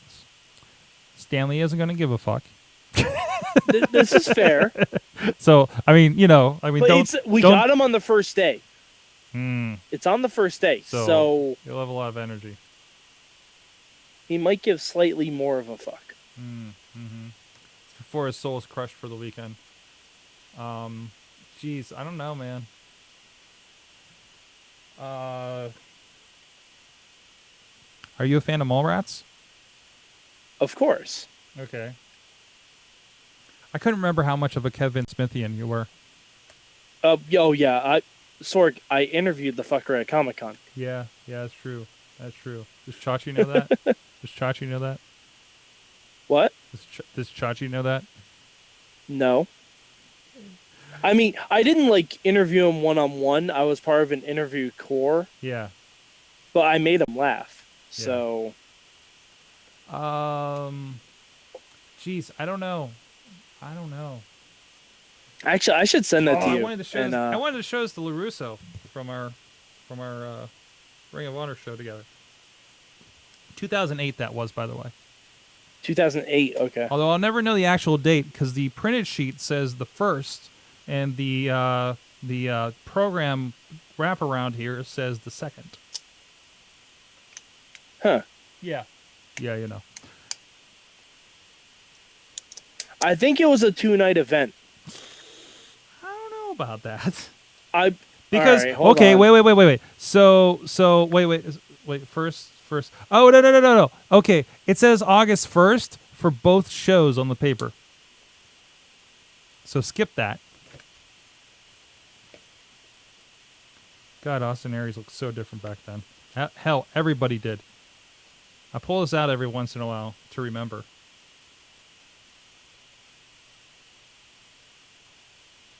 Bobby Dempsey was a thing.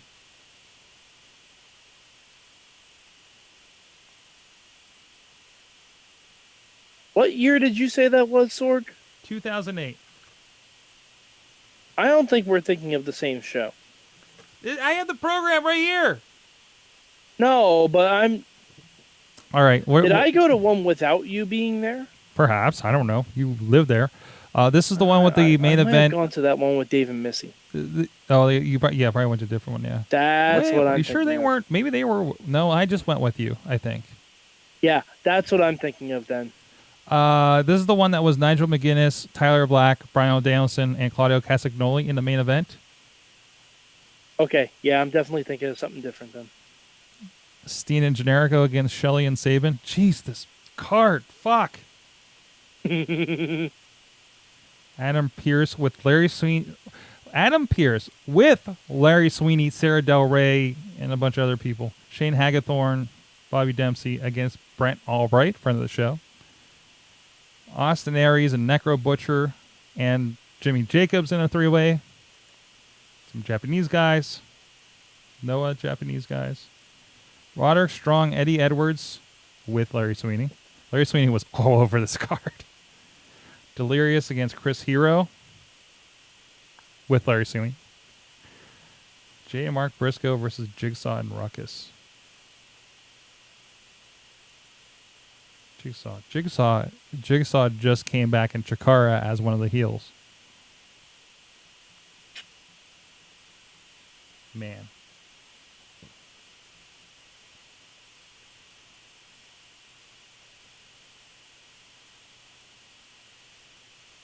And it was Death Before Dishonor 6. How far back is their video library? Like, can I get shows from back then? Probably on the on-demand, right? Okay, I'm looking at it now. It was Guinness versus Danielson, Claudio, and Rollins. Mm-hmm. Okay, yeah, wow. Okay, this was the show we were at. This definitely was the show we were at. This show is not available on demand. It kind of makes me sad.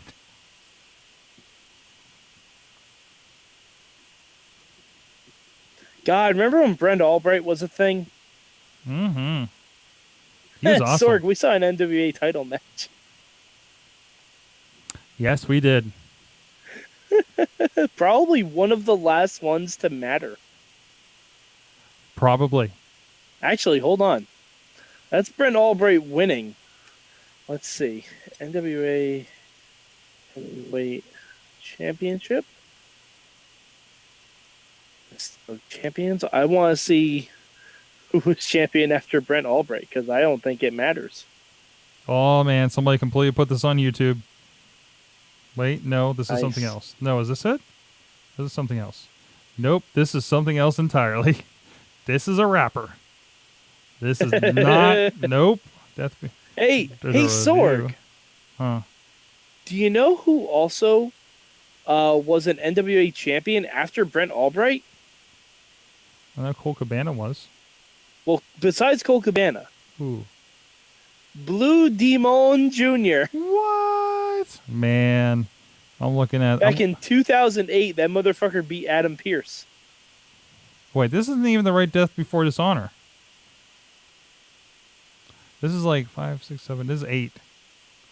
This is after. This is before Steen became Steen, but he's still feuding with El Generico. Like he's still like he's still in tights. Let's say.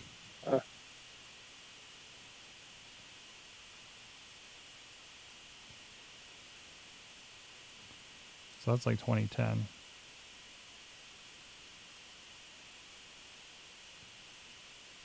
The review still is highlights. Oh, I'll find this. We're still streaming. I turned off everything. I don't even know if anybody's in the chat room. But I'm sure Wheels still is, but we're see what that does. Trailer for Death Before Dishonor 6. There we go. This is the shit. This is the shit. This is very rough quality. Very skeptical quality. God, that was such a good match. That was because I don't think I'd even watched Ring of Honor up to that point, right? And you're like, oh no, I didn't either. There was no way for me to watch it. Like it was one of those where what Will kept telling us about it, right? Like on the show? Yeah. Yeah. Because he was like, this guy, Samoa Joe. You got to check out this guy, Samoa Joe. He's amazing. This isn't popping up. I want to send you the trailer in Slack. Nope. Yes. What did I do? Bill Mortes. Yes. Bill Mortes. Corduroy Killer. Mm-hmm. Yeah, machine guns against Generico and Steen. Think that you were watching the future Universal Champion at that point? Jeez. They have such horrible video effects on this right now. Horrible. Great stuff. Also, when like Sarah Del Rey was wearing the let's just say too much eyeshadow.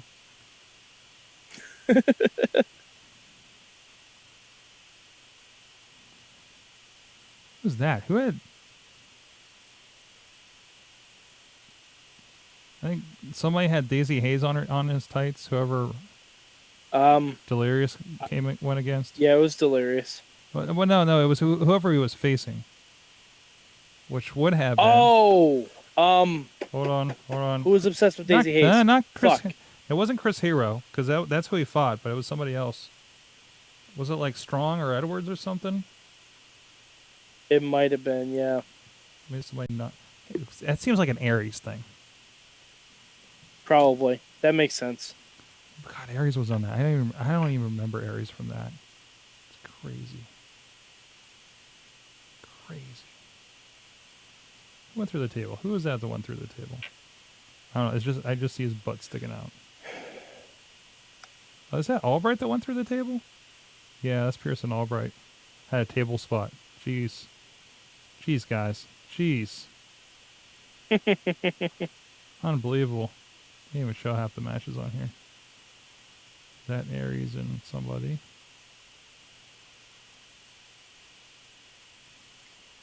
Alrighty, sir. I'm gonna hop off. I have some Lego Dimensions to play. I got an email by the Lego Dimensions today. I'm like, why? Why am I getting this? Why am I getting this? Ooh, they almost got me. So I got today. Sorg, it's this really came in. great. This came in today. I forgot I pre-ordered it. Warcraft. Yeah. Worthwhile. I don't know if you're into Warcraft, but I mean, it was actually, regardless, it was a good movie. So Okay. I thought it was a good movie. It's a lot of setup. I would imagine so.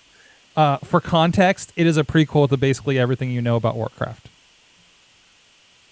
So it's a movie. Yeah. So Because I know nothing about Warcraft. well, okay. Be ready for it to set up another movie or the rest of Well, Warcraft. I assume it would. Yeah. So there was just a few things they did at the end. I was just like, okay, all right, that's okay. That's where we're going. Like it felt like a pilot episode at certain points. You know what I mean? So it was really a beta. Yeah. I mean, literally, yeah. It was Warcraft beta, movie beta. But I mean, but other than that, I'm really happy because they did a lot of stuff. Like the orcs aren't just evil orcs and we're going to kill men, right? Like there's like they're characters and they're not all evil, you know. So I think they did a really good job with that.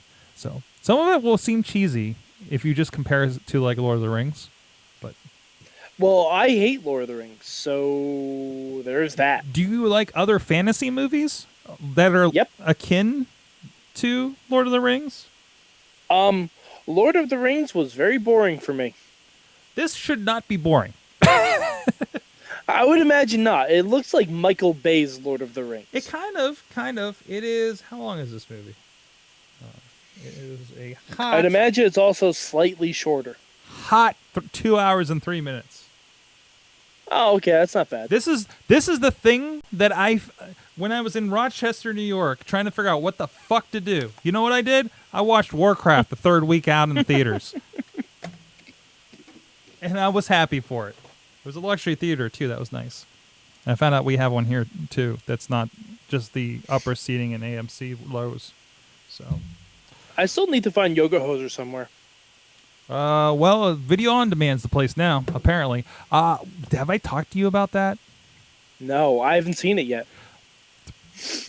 Don't go with any expectations. Even when you like, Oh no, even none at all. even when you're through the first 20 minutes of the movie and you have expectations on what the rest of the movie is, just throw those out the window. Yeah, no, I mean, It's like three I different. saw Tusk. It's it's like three different kinds of movies, one after another. I mean, I've heard him talk a lot about it. So Yeah. I listened to the beginning, but I want to listen to the rest of the one where he's reading reviews about yoga hosers, like that. yeah, I mean, I don't expect it to be like his magnum opus. You know what? In a way, it kind of is. It's Well, I mean, because it's the second part of his Canadian trilogy. right.